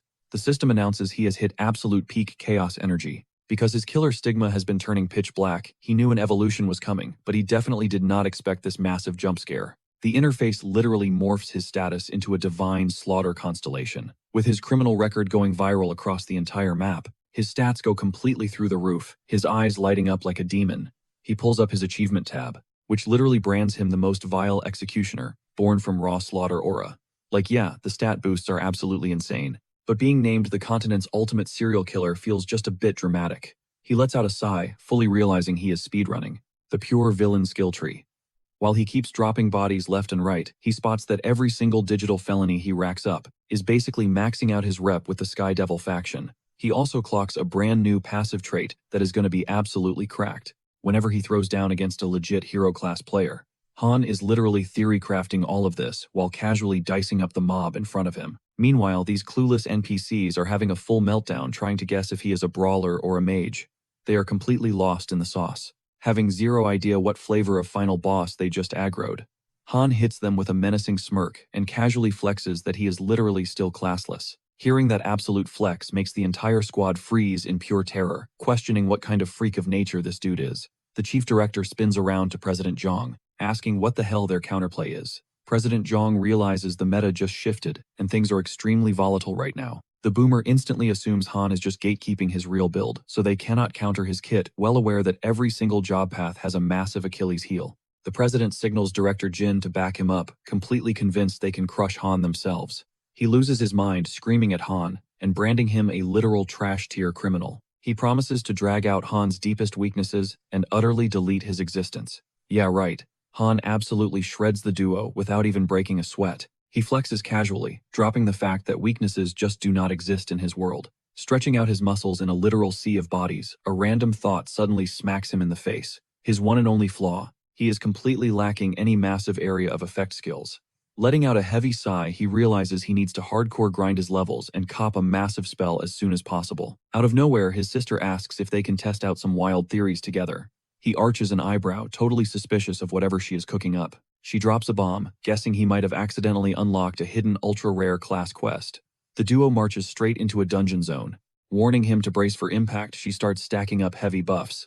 Boom! She blasts him with raw lightning, and wildly enough, it actually chips away a sliver of his health bar. For the first time in forever, genuine pain flares up. He realizes her strike hits almost as hard as Rufundel's ultimate finisher. Once she maxes out her buffs, even though the agony is next level, his health regeneration is straight up broken. He starts thinking it is actually borderline impossible for him to catch a game over. Meanwhile, she is relentlessly spamming crazy combos at him, totally refusing to back down. She just keeps nuking him with heavy magic. Right as his health flashes red and he is inches from actually dying, she completely passes out from mana drain. The system suddenly flashes his awakened identity, the heavenly murderous constellation. It literally took an entire hour of non-stop grinding just to drop his health points that low. Homeboy is way too exhausted to hype up his sick new title. He figures it was just the final boss stage of this crazy quest chain, and honestly, he nailed it. The murderous constellation era has officially begun. When creepy mobs start swarming their location, he steps up to wipe the floor with them. He tells his passed-out sister to stay put. Suddenly, the interface starts spamming wild, glitchy notifications. Deep down, she already knows. He is pretending this massive power spike is no big deal, but she watches him effortlessly decimate the skeleton horde anyway. Feeling bold, he decides to dive deeper into the abyss. Giving her a heads up, he tells her to just shoot him a text if things go south. He gives a quick nod right as a massive system alert pops up for her, confirming the heavenly murderous constellation has exited the zone. Why? Because she secretly crushed the hidden final quest conditions. Blinding light engulfs her body as insane power surges through her veins. In a flash of pure energy, she evolves directly into the 7th constellation. Han just stands there totally baffled by what the heck went down. Meanwhile, miles away, his sister fully embraces her godly new transformation. As the interface aggressively stacks broken new skills onto her profile, she is absolutely speechless at the crazy power creep. Cut back to reality. Inside a tense union boardroom, Effort Giver, the guild president, offers a stiff nod, thanking everyone for logging off and showing up in person. He officially claims the throne as the grand leader of their alliance. With a heavy sigh, he apologizes for dragging them out to a real-life meetup. But he cuts the small talk immediately. Their entire faction is drowning in absolute chaos. It turns out that the ultra-hyped Max Chaotic Red Raid ended in a catastrophic fail, thanks to a completely random intel blackout. The fallout, massive trading guilds instantly ghosted them. The alliance is left bleeding and broke. To stop the bleeding, a massive purge of their current members is incoming. The room erupts into furious whispers. Everyone starts fiercely trashing the chaotic punk who triggered this whole dumpster fire.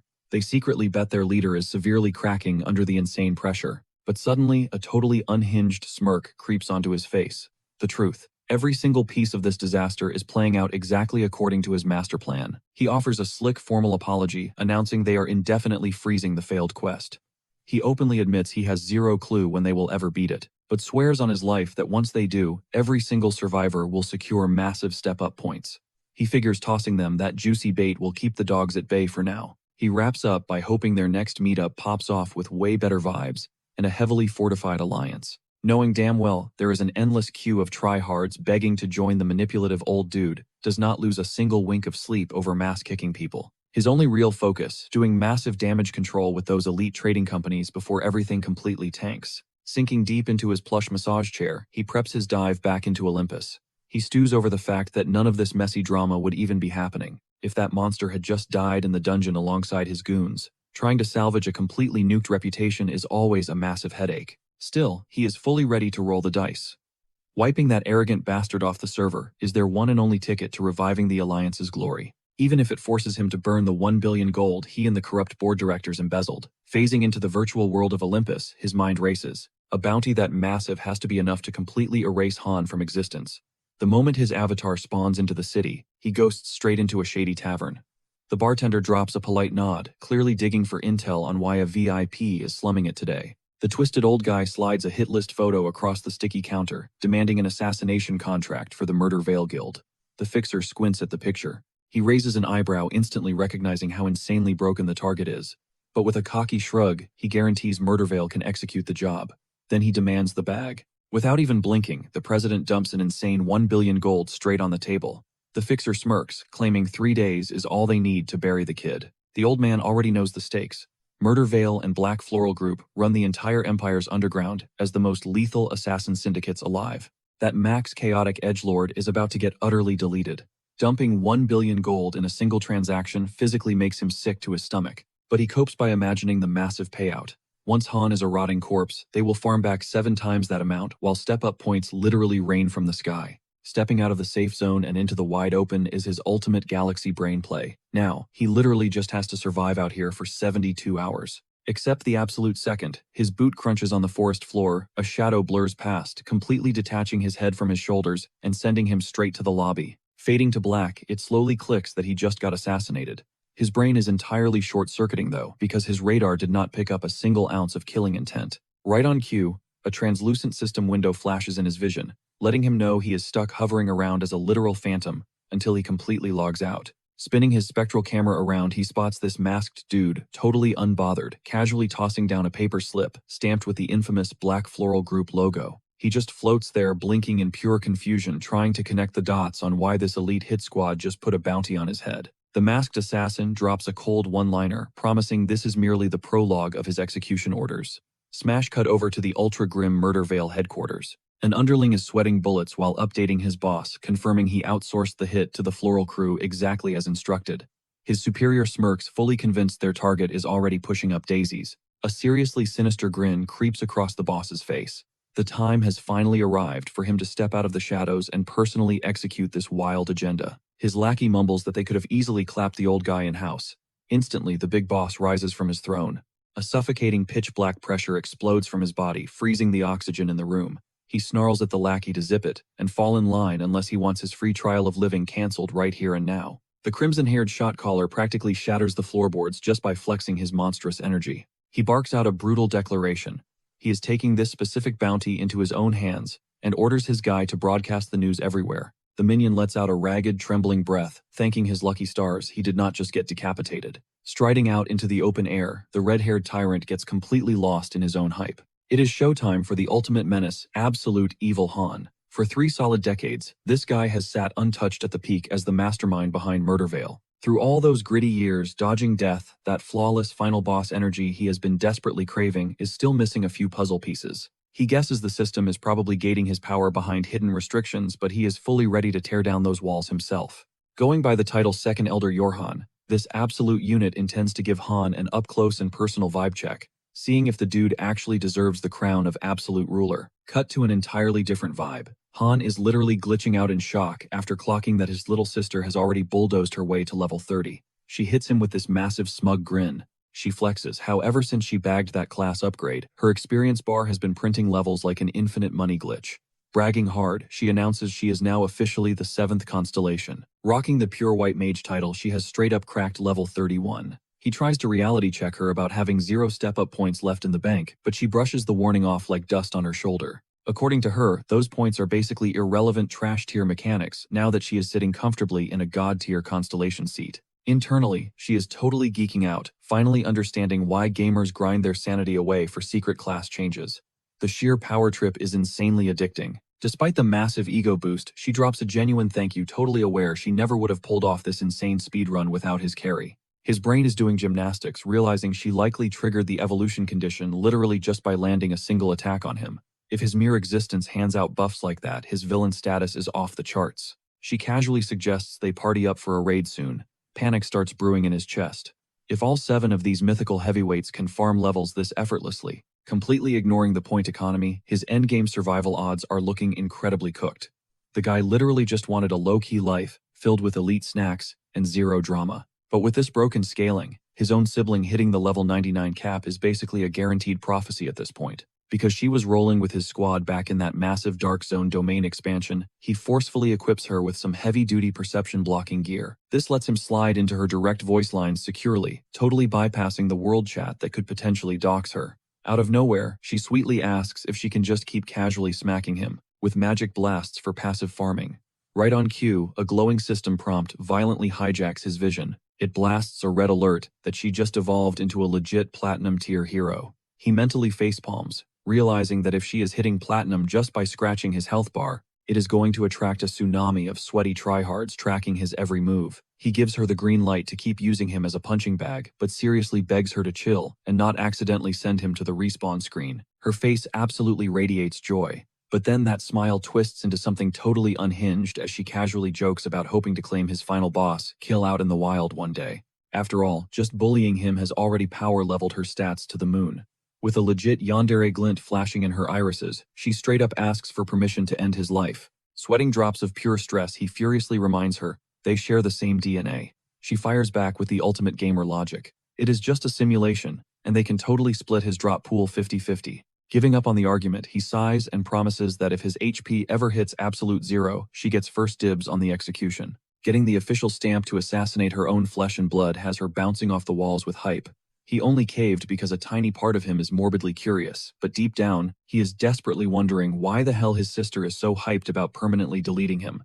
Pushing the terrifying, intrusive thoughts away, he decides to just focus on the massive win of seeing her absolutely glowing with that new constellation aura. Fast forward a few cycles, and she effortlessly curb stomps another Blackbeard mob, like it is literally nothing. The dynamic duo speedruns the rest of the dungeon instance, barely even dropping a bead of sweat. He hoovers up some ultra-rare boss loot and demands she guards the inventory with her life, firing up his holographic character sheet. He hopes to finally see that level-up animation, only to realize he is literally 1 pixel short on the experience bar. It is the absolute peak of gaming frustration. Deciding to grind out a few more trash mobs to cross the threshold, he sends her back to town for a massive potion and gear restock. He gives her a stern warning to keep her guard up and protect their high-tier bag at all costs. Shrugging off his nagging, she flashes a peace sign and teleports out. Checking his watch, he figures he has a solid 10-minute window of solo grinding ahead. Racking up enough monster kills before the clock runs out is his golden ticket to leveling up. Suddenly, a suffocating pressure drops the temperature to freezing. A cold voice slices the silence as Johan, the absolute ruler of the Sky Devil, spawns literally on top of him. Cold steel presses against his jugular. The guy casually drops his title as the second elder and announces that it is game over for our boy.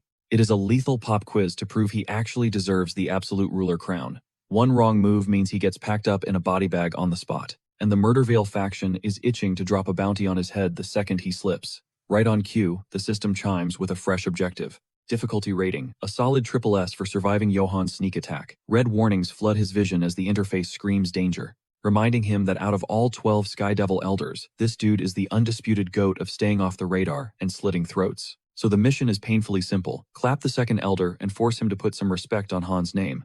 But another notification flashes, heavily implying that failing to impress this overpowered assassin will plunge him into a bottomless pit of absolute misery. Han does the math in his head. Sure, this is just a side mission branching off the main Absolute Ruler storyline, but that SS rank is no joke. Factoring in how his psycho sister literally unlocked God-tier constellation status just by beating the crap out of him, it is looking extremely likely that he is meant to be the final boss of this universe. And if the other constellations are skipping the whole grinding phase, just like she did, they are probably scaling at light speed with totally busted skills. We are talking easily smashing past level 90 without breaking a sweat. If things go totally south, and he gets forced into a solo deathmatch against the entire pantheon of constellations, the system spamming him with ultra-impossible quests is just its twisted way of keeping the power scaling from breaking. Sweating bullets, he shifts his gaze to Johan, who coldly orders him to draw his blade.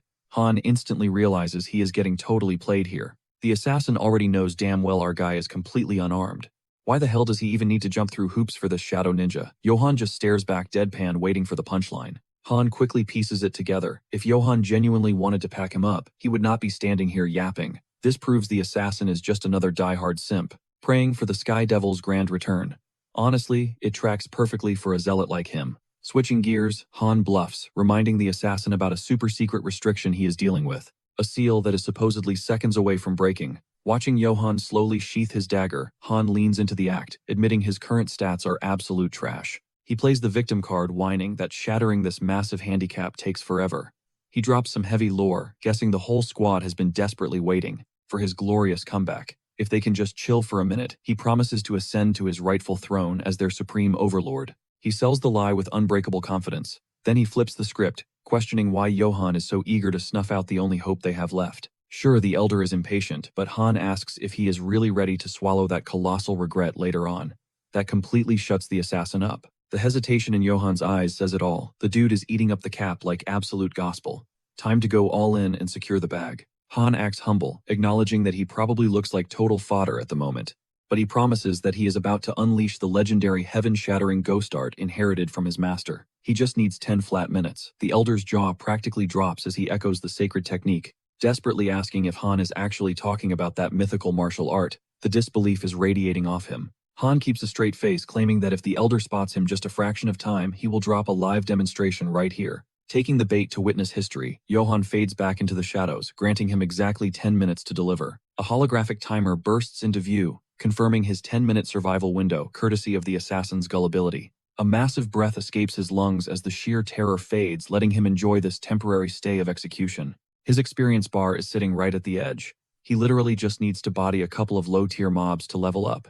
He ditches the dungeon area, assuming his garbage. -99 luck means creeps usually swarm him like a magnet anyway. This should be a walk in the park. But the instant his boots hit the dirt outside, reality hits him like a freight train. He sprints in circles, staring at a completely barren wasteland, without a single enemy in sight. On any other day, this zone would be crawling with aggro bears or undead skeletons ready to throw hands. Actual tears prick his eyes as he screams at the sky, wondering why the spawn rate decided to flatline during a literal life or death crisis. He absolutely loses it, flaming the universe for ghosting him when he is on the verge of getting packed up.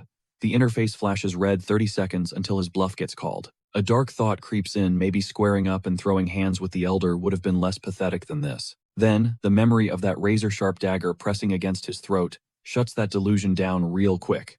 He would have been diced into sashimi. The countdown drops to 20. Pure panic fries his brain as he scrambles to cook up another god-tier lie to stall his execution. But no matter what absolute nonsense he scripts in his head, there is zero chance the assassin falls for round 2.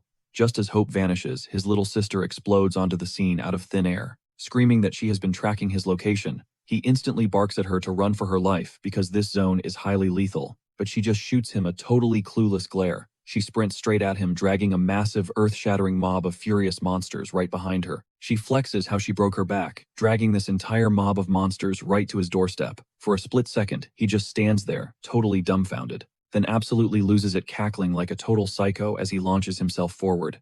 She blinks completely, baffled, watching him blur right past her shoulder. He screams back at her to dip while she can, swearing he will drop a massive payout once the dust settles. He absolutely shreds through the monster wave, turning the horde into confetti, and hitting level 40 literal seconds before the clock runs out. Hitting that sweet level 40 milestone, he instantly pops his skill. Out of nowhere, the second elder spawns right at his back, chill as ever, warning him to keep up the pace. Suddenly, the system interface flashes blind, gold dropping the alert that he smashed the prerequisites and unlocked the heaven-shattering ghost art. A shockwave of pure golden energy blasts outward, locking down his absolute control over the Sky Devil. Plus, his raw physical stats just got a massive god-tier buff. He whispers to himself, realizing that was way too close for comfort, but completely confident that even Johann cannot say a single word against him now. His murderous constellation title officially locks in, leaving him guessing what insane bullshit the system will throw at him next. Without warning, the UI brands him as the absolute evil, unleashing a tidal wave of raw, violent aura. The second elder completely paralyzes the terrifying truth sinking in. This kid is the genuine, undisputed, absolute evil. Our boy chuckles nervously, admitting to himself he saw this plot twist coming from a mile away. But getting stamped with that villain label still hits him with a nasty wave of nausea. He shakes it off and pulls up his stat window. Staring down that absolute evil tag, he watches a ridiculous avalanche of fresh skills pile into his inventory. Realizing the heaven-shattering ghost art still has room to evolve, the system chat goes absolutely feral, nuking his screen with crazy broken abilities non-stop. The second elder instantly drops to his knees, slamming his forehead to the dirt, and pleading for mercy, forever doubting his supreme authority. He plays it cool, telling Johann to brush it off, claiming he would have been just as suspicious if the roles were flipped. He acts super relieved to finally be accepted as Johann's master. But behind that chill grin, the guy is plotting hard. He is 100% locked in on stealing the murder veil for his own arsenal. Johann pledges his absolute loyalty, completely securing the quest clear. Mentally patting himself on the back, he knows there is only one more elder standing in his way. He tells Johann he is banking on his support, but chops off his sentence when his sister starts blowing up his direct messages out of nowhere. He instantly checks in to see if she is safe. She completely ignores his concern, telling him to wake up and look at the global feed, asking if he caught that insane server-wide broadcast. He shoots back that the server is losing its mind right now. Apparently, the news just dropped that the absolute evil has officially spawned. The entire player base is having a massive meltdown, sweating blood, trying to dox the absolute evil just to cheese their own quests. She hypes him up, saying if they team up to hunt down this absolute killer, his chaotic penalty will probably get completely wiped out. He cringes super hard inside, considering she is basically plotting to assassinate him right to his digital face. He casually slides in. The fact that his stats already skyrocketed way past 100, all thanks to her carry. She instantly demands to know the exact jump. He drops a super casual 19, absolutely stunning her because grinding out. Even one measly point at this stage is basically impossible. She just deadpans, trying to compute what kind of glitchy nonsense he pulled off this time. She chalks it up to him getting insanely carried by pure RNG while goofing around. She throws him a quick congrats, but you can tell her brain is short-circuiting. Her heart is pounding so violently she feels like she's going to black out, so she straight up rage quits Olympus just to breathe. Back in the real world, she has always known her bro was a total freak of nature, but this is just straight up overkill. She massages her temples and decides to step outside to touch some grass. Meanwhile, back in virtual reality, he realizes he finally broke his unflappable sister. He starts sweating over how he is ever going to explain that he is the server's public enemy #1. Shoving that massive headache aside for later, he redirects his focus to securing that juicy triple S rank quest loot. Giving Johan the green light to proceed, he crosses his fingers for the complete Murder Veil set, knowing that drop would make boxing constellations a total joke and turn him into an absolute money-printing machine. The second elder clears his throat, asking for permission to drop a crucial status update. Our boy gives him a subtle nod to spill it. Johan starts breaking down the deep lore regarding the Murder Veil's current threat level and political standing. But before another syllable drops, a squad of uninvited crashers ruins the moment. The second elder instantly pops stealth mode, while our MC clicks his tongue, supremely pissed off at the interruption. A whole platoon of heavily armored grunts stomps into view, screaming the name Ramptadian at him. The squad captain roars that whoever brings down Ramptadian gets to swim in bounty gold. He glares at them, completely annoyed, wondering why these absolute clowns keep mistaking him for this Ramptadian guy. Letting out a heavy sigh, he realizes these brain-dead NPCs will literally never stop spamming the exact same aggro script. The Vanguard Knight spots Han rolling solo, immediately barking at his troops to blitz Albard and snatch some shiny glory for the Bavaria Order. Han just stands there unbothered, watching this tidal wave of cannon fodder rush him head-on. Once that heaven-shattering ghost art kicks in, the sheer panic radiating off these NPCs is insane. Glancing at this squad, Han just rolls his eyes. Sure, it is his debut fight against actual knights, but come on, these dudes are straight up garbage tier. The whole clash is over in a flash. Total snooze fest. Meanwhile, the commander is literally glitching out. He is practically foaming at the mouth, trying to convince himself. Yeah, Han just solo wiped his entire squad, but the kid has to be running on empty, right? So the knight lunges forward like an absolute psycho, going straight for the chokehold only to hit a totally invisible wall. Han just smirks. Color him impressed. Maybe this bozo is packing some elite tier loot after all. The armored dude really thought our boy was out of mana. Han just hits him with a lazy shrug and absolutely obliterates his skull with a single right hook. Right on cue, a system notification flashes across the screen. Target eliminated. The Viscount of Bavaria. Han just nods to himself. This heaven-shattering ghost art absolutely broken. After all that high-speed carnage, his stamina bar has barely even budged. With the trash taken care of, it is finally time to secure the bag. He drags the second elder back out into the open. Time to keep spilling those secrets. But right when he is about to catch a breather, slow clapping echoes from the shadows. Han immediately glares over his shoulder. Who is dragging him back into combat now? He demands the creep step into the light, revealing some shadowy dude draped in heavy robes. Han cuts straight to the chase. Are you here for my head too? Probably just another bounty hunter wanting a payday, he figures. But the hooded weirdo waves him off. Close but no cigar. He is just here to end his life and make him a permanent minion. To prove it, the freak yanks out Rufendal like a literal meat puppet, flexing his shiny new toy.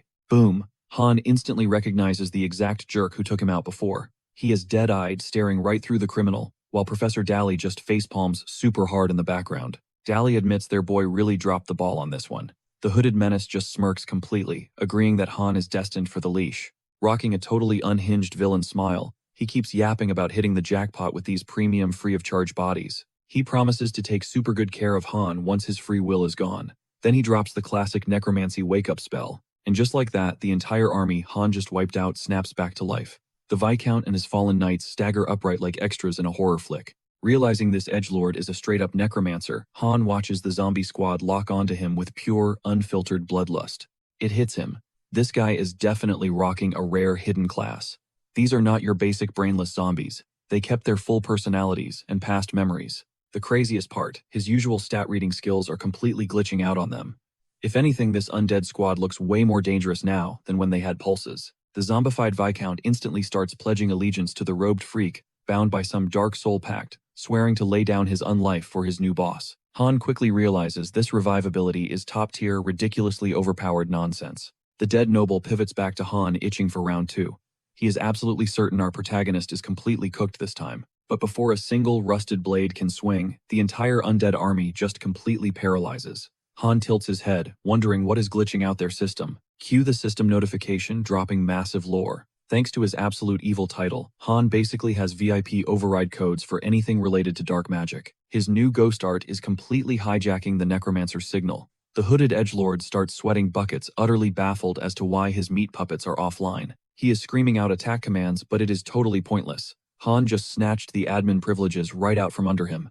Stacking that absolute evil buff with his overwhelming ghost art aura, even Han is a little stunned. He realizes these zombies will literally follow his every whim. Already entirely over this whole encounter, he casually orders the entire squad to just drop dead. Again.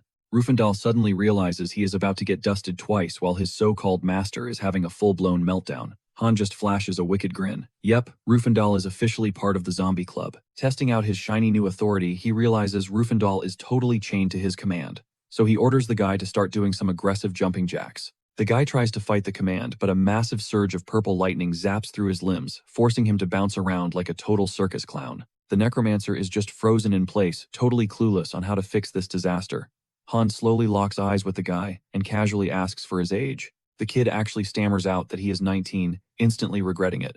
Han just shakes his head brutally, letting him know his zombie army is pure garbage. So what is the master plan now? Just to clear the air, Han drops a casual reminder that he only deletes people who actually swing at him first. The teen instantly starts pleading for his life. Catching Han in a rare good mood, he gets a dismissive hand wave, and the punk sprints off into the distance like a track star. Then Han pivots his focus right back to his former killer. Rufendal starts sweating buckets, desperately backpedaling and claiming the whole murder thing was just a big misunderstanding. Flipping the script at lightning speed, the zombie starts calling Han boss, promising to be his faithful little guard dog if he just gives him a chance. Han lays down the ultimate ground rule. One wrong move, one hint of betrayal, and he is getting permanently deleted from existence. Rufendal nods frantically, completely understanding the stakes. A wicked smile spreads across Han's face. Guess he does not need to shop for a new combat pet after all. Cut to the real world. A player aggressively logs out of Olympus and rips off her headset, literally trembling from head to toe. She is totally hyperventilating about how monstrous that dude was in-game. Honestly, she is just thrilled she did not get caught in the crossfire. The sheer power scaling is still completely melting her brain. Getting flexed on in necromancy, impossible. Wait, could he be the legend her master hyped up? Her sensei dropped a heavy prophecy back in the day. The absolute monarch of this realm would eventually drop in. And when he did, she had to bow down and pledge loyalty, so he could steamroll the competition and conquer the whole continent. Is this guy actually the prophesied sovereign, destined to rule it all? A quick glance at her phone shatters the epic moment. She spots the time drops, a quiet curse about running behind, and sprints off. Cut back to the game. The second elder materializes out of nowhere, hitting him with a classic, "Wait, there's more," bringing up two massive secrets he left out. Han low-key respects the boomer's relentless grind, so he shoots him a look and tells him to spit it out fast. Before another random NPC crashes the party. The Elder dives straight into spilling the tea on the Murder Veil faction. We are talking about two S-tier Shadow Stalkers, who could casually wipe out elite Imperial VIPs, 20 A-tier lethal operatives, 100 B-tier hitmen, and an absolute army of C-tier grunts that aren't even worth doing the math for. Wannabes are literally begging to join the syndicate, getting packed up and dying just to pass the trials. Oh, and rumor has it, this Shadow Guild has noble VIPs in their pocket all over the map. After 30 years of running the underworld, they have hoarded 2 billion gold for operations plus a casual 4 billion in private stash, bringing the grand total to a mind-blowing 6 billion gold. And now that entire vault is legally his. The screen flashes the impossible quest to win over the second elder is officially crushed, securing him that sweet 6 billion gold payout. He is hyped, but his brain is literally buffering, trying to process that kind of generational wealth. His jaw almost drops, but he instantly slaps on an icy poker face so the old man does not catch him slipping. Giving a slight nod, Han acknowledges his absolute devotion. To reward him, he greenlights the elder to hold on to 2 billion gold just to keep the syndicate's gears turning. As for the remaining 4 billion, he smoothly claims it will fund both the Shadow Guild and the Sky Devil Syndicate. This pure boss energy has Johan literally tearing up, pledging his undying loyalty on the spot. Internally, Han is throwing a massive mental frat party, realizing his silver-tongued yapping worked flawlessly. Now that he has the ultimate assassin guild wrapped around his finger, his future progression is basically set on easy mode. But then Johan drops one final bombshell regarding the third boss, Lexer. Turns out this dude is an absolute menace. Johan warns that Lexer does not play games. There will be no polite warnings or dialogue before he swings. Every strike will be lethal from the jump. Han immediately clocks that Lexer has to be a rogue or assassin type, which the old man verifies, revealing that Lexer actually runs the infamous Black Floral faction. Han physically stops dead in his tracks at that name drop. Throwing up a hand, he tells Johan to pause for a sec.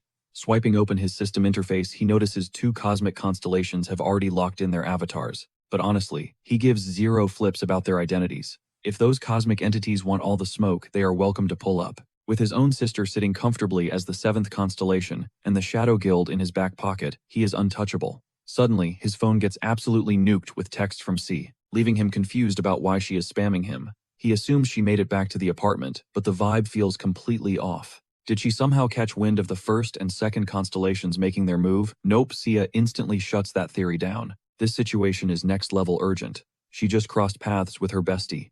Flashback to the meetup when her friend finally pulled up. Sia hyped her up with a massive greeting. Heesong flashed a warm smile, asking if she had been standing there forever. Right as they try to catch up, some random creep tries to slide in from behind and snag her digits, though Heesong hits him with a polite, icy rejection. It gives her the absolute ick when dudes swear she is their soulmate despite never speaking a single word to her before. She knows deep down they are just simping for her aesthetics, and frankly, it makes her sick to her stomach. Sia, however, totally gets it. She does not blame anyone for being down bad at first sight. From her perspective, Heesong is just super guarded around guys. Blushing hard, Heesong quickly mumbles a defensive denial, swearing she isn't afraid. Sia flashes back to their Academy Wars era, where everyone labeled her friend a literal ice queen, but honestly, the guarded attitude makes total sense. Curious about her current grind, Sia presses for details. Swearing her to secrecy, Heesong finally drops the whole truth. And by the time she finishes venting, she is literally glowing, convinced she just made a massive W decision. She is super thankful. Sia just let her vent without cutting in. The girls hug it out with Sia, demanding a text as soon as she gets back safe. Fast forward, Sia recalls forcing Heesong to swear on her life that she would not leak a single detail of their chat to another living soul. Now alone, her brain starts completely spiraling as she panics over her next move. She realizes her brother is the only one who needs to hear this tea immediately.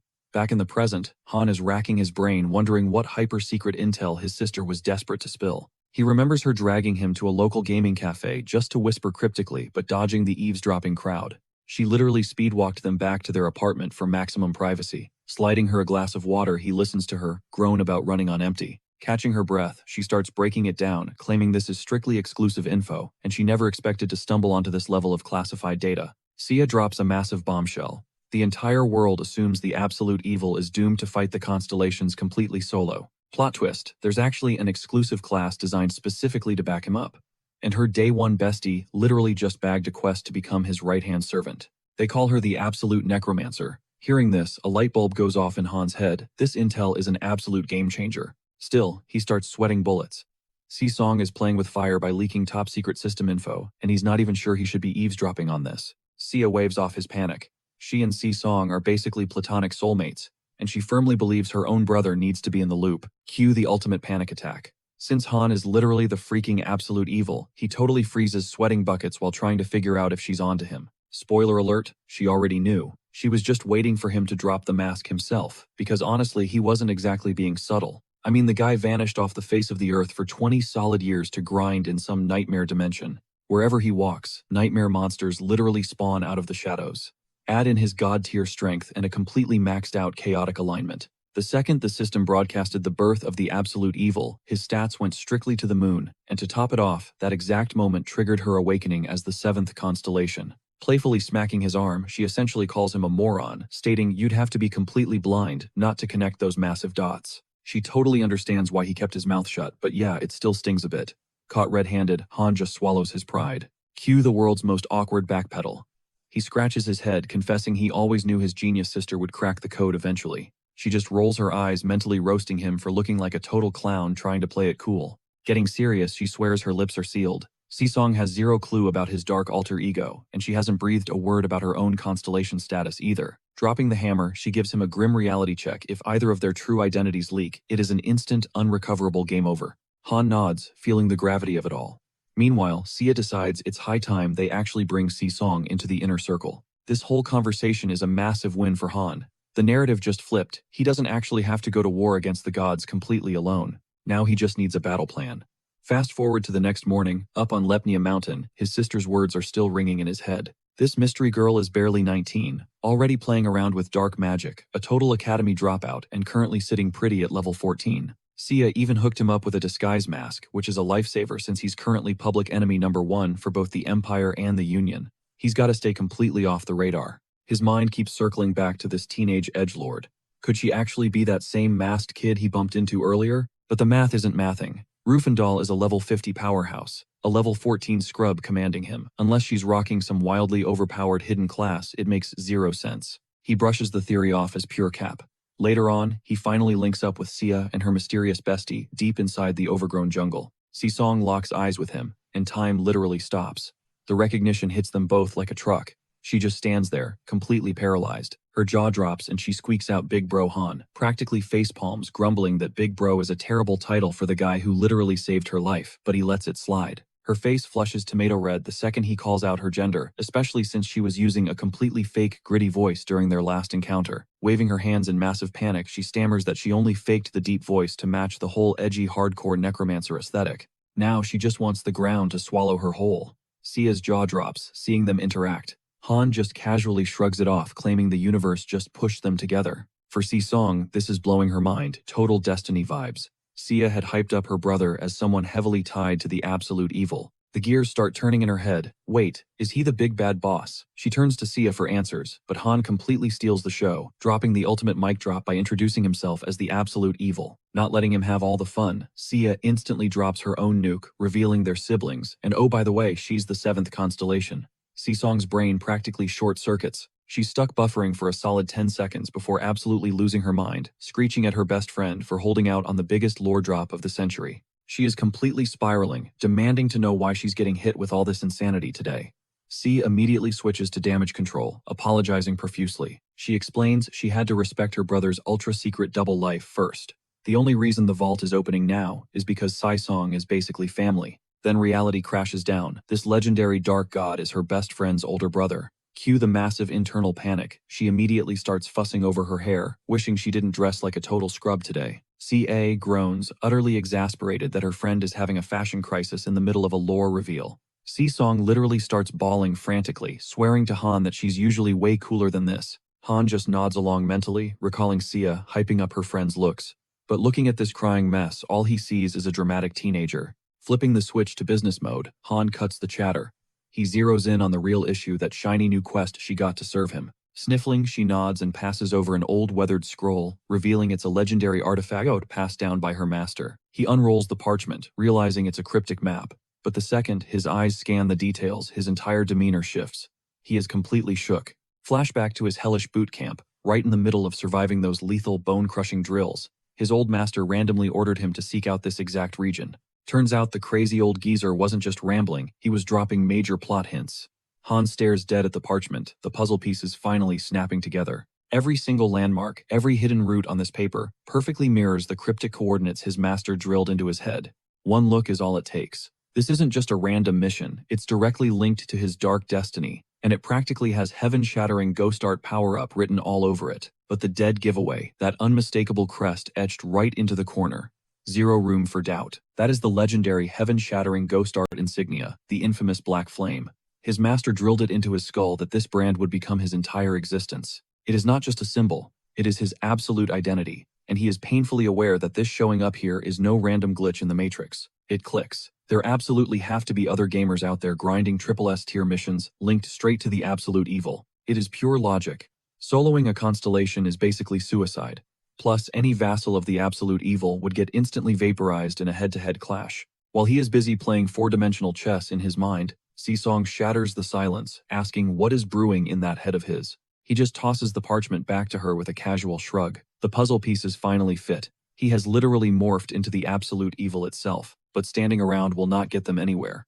When she questions their next destination, he brings up some intel he caught from Sia. Apparently, Si-song is still hard stuck at level 14. Top priority. They desperately need to power level her right now. Fast forward a few days.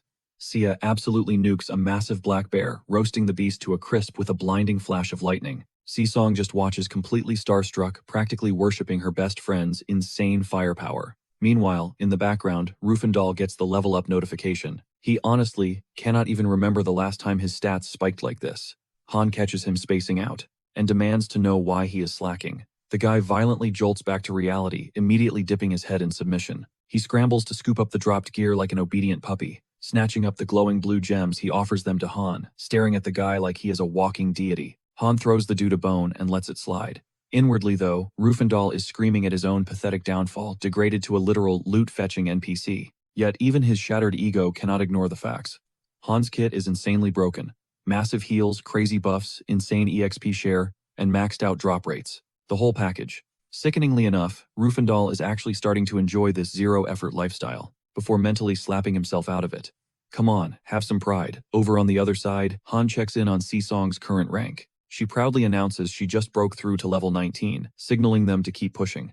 Han stares at her, analyzing the fact that she is a top-tier necromancer, rocking a secret class built specifically to back up the absolute evil. Breaking the silence, Sia asks if the girl has been soloing mobs this whole time. Her face turns beet red as she confesses she has. Apparently, her skill control is utter garbage. Han just watches her awkward fidgeting and smirks.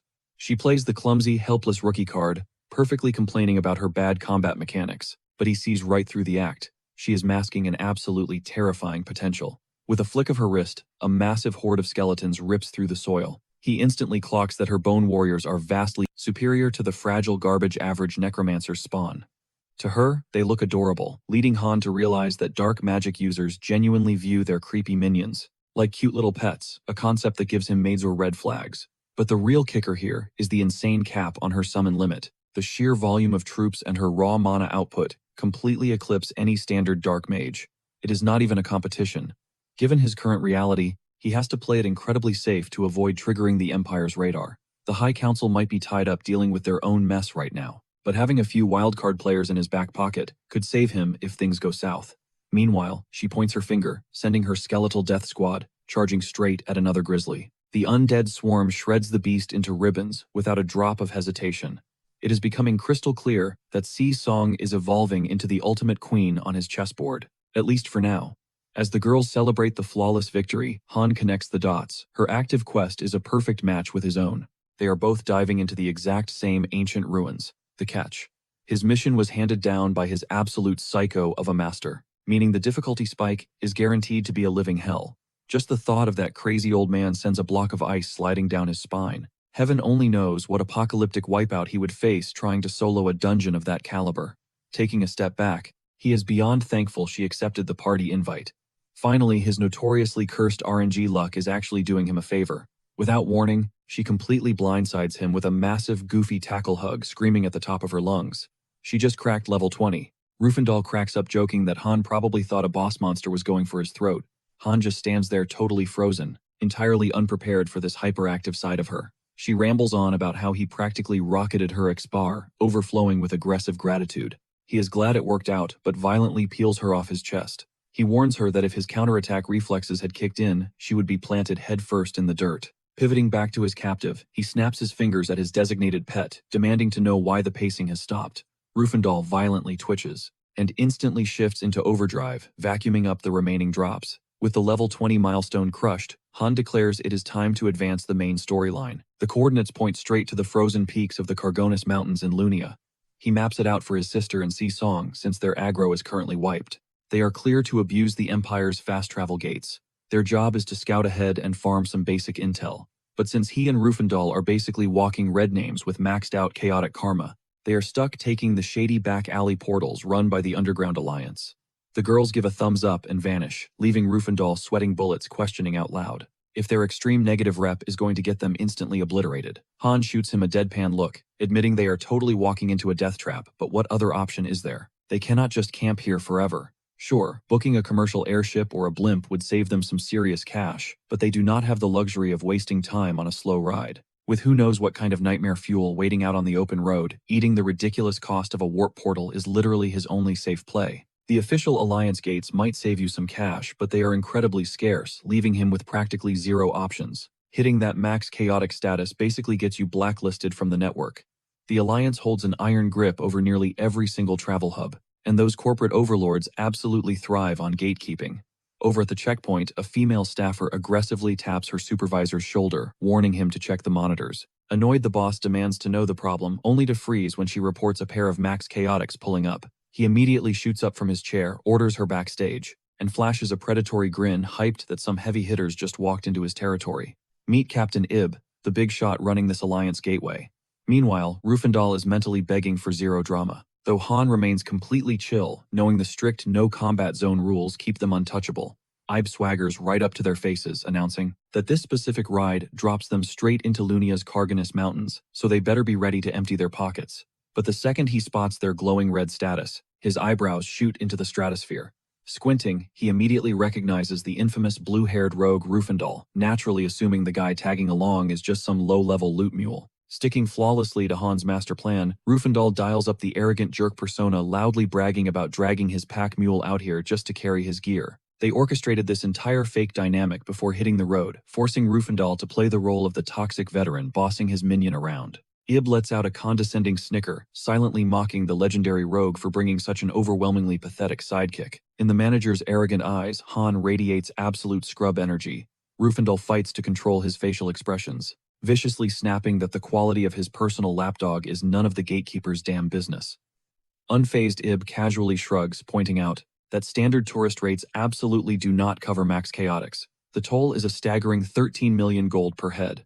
Rufendal practically chokes on his own spit at that insane figure, screaming that this absolute scam is literally daylight robbery. Flashing a toxic smirk, the captain dares them to walk away if their wallets are too light. He sarcastically suggests taking the budget-friendly Imperial gates before mocking them, because outlaws like them are permanently shadow-banned from those. Ib totally relishes the power trip, watching Rufendal grind his teeth in pure rage, while feeling entirely convinced he has the duo backed into a corner.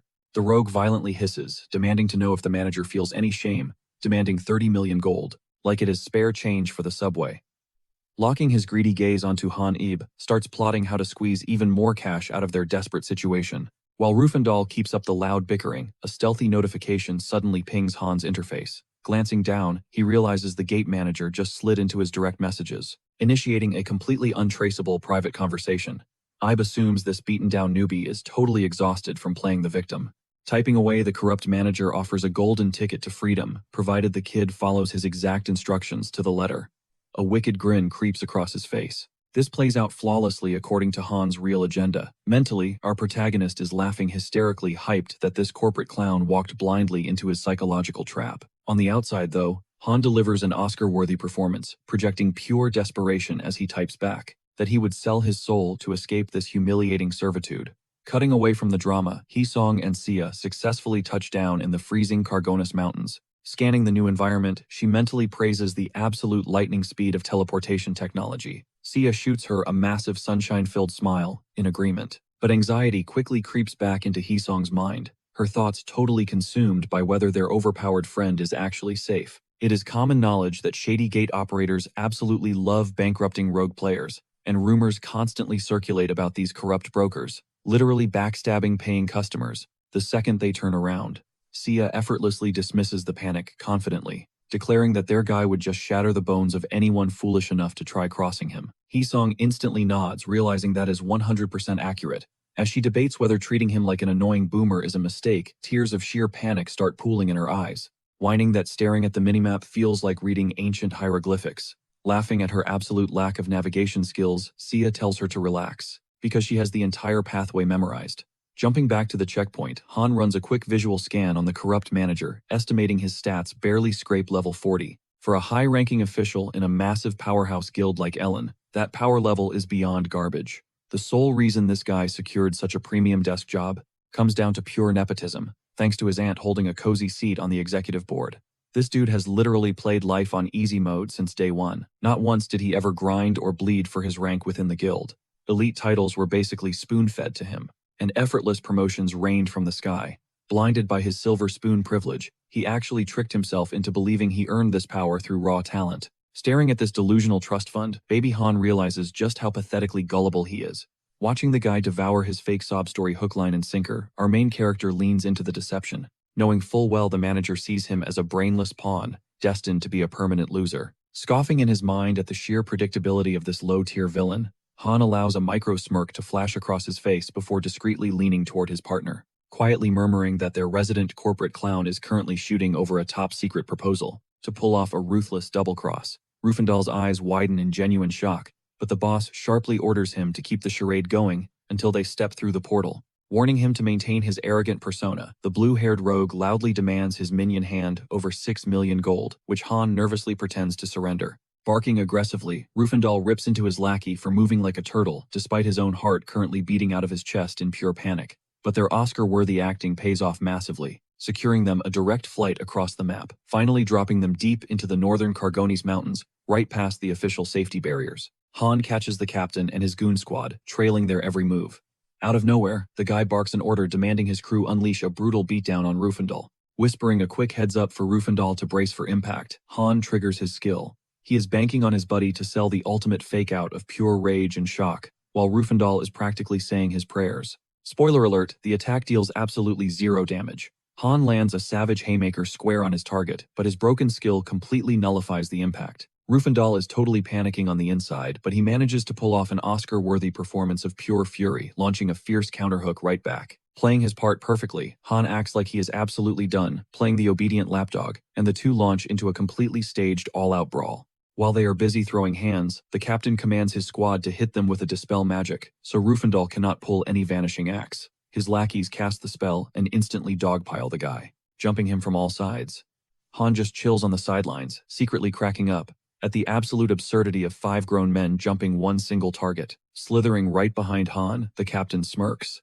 In his twisted mind, since he already coughed up 6 million gold to Rufendal just moments ago, the guy is basically a walking vault, making him the perfect target. Starving to snatch his loot back, the captain draws his blade and rushes Rufendal, blind with greed. Dead set on the idea that this max chaotic player is about to explode into a massive loot drop, he just hopes Han will not drop dead from a single swing once he is done carving him up.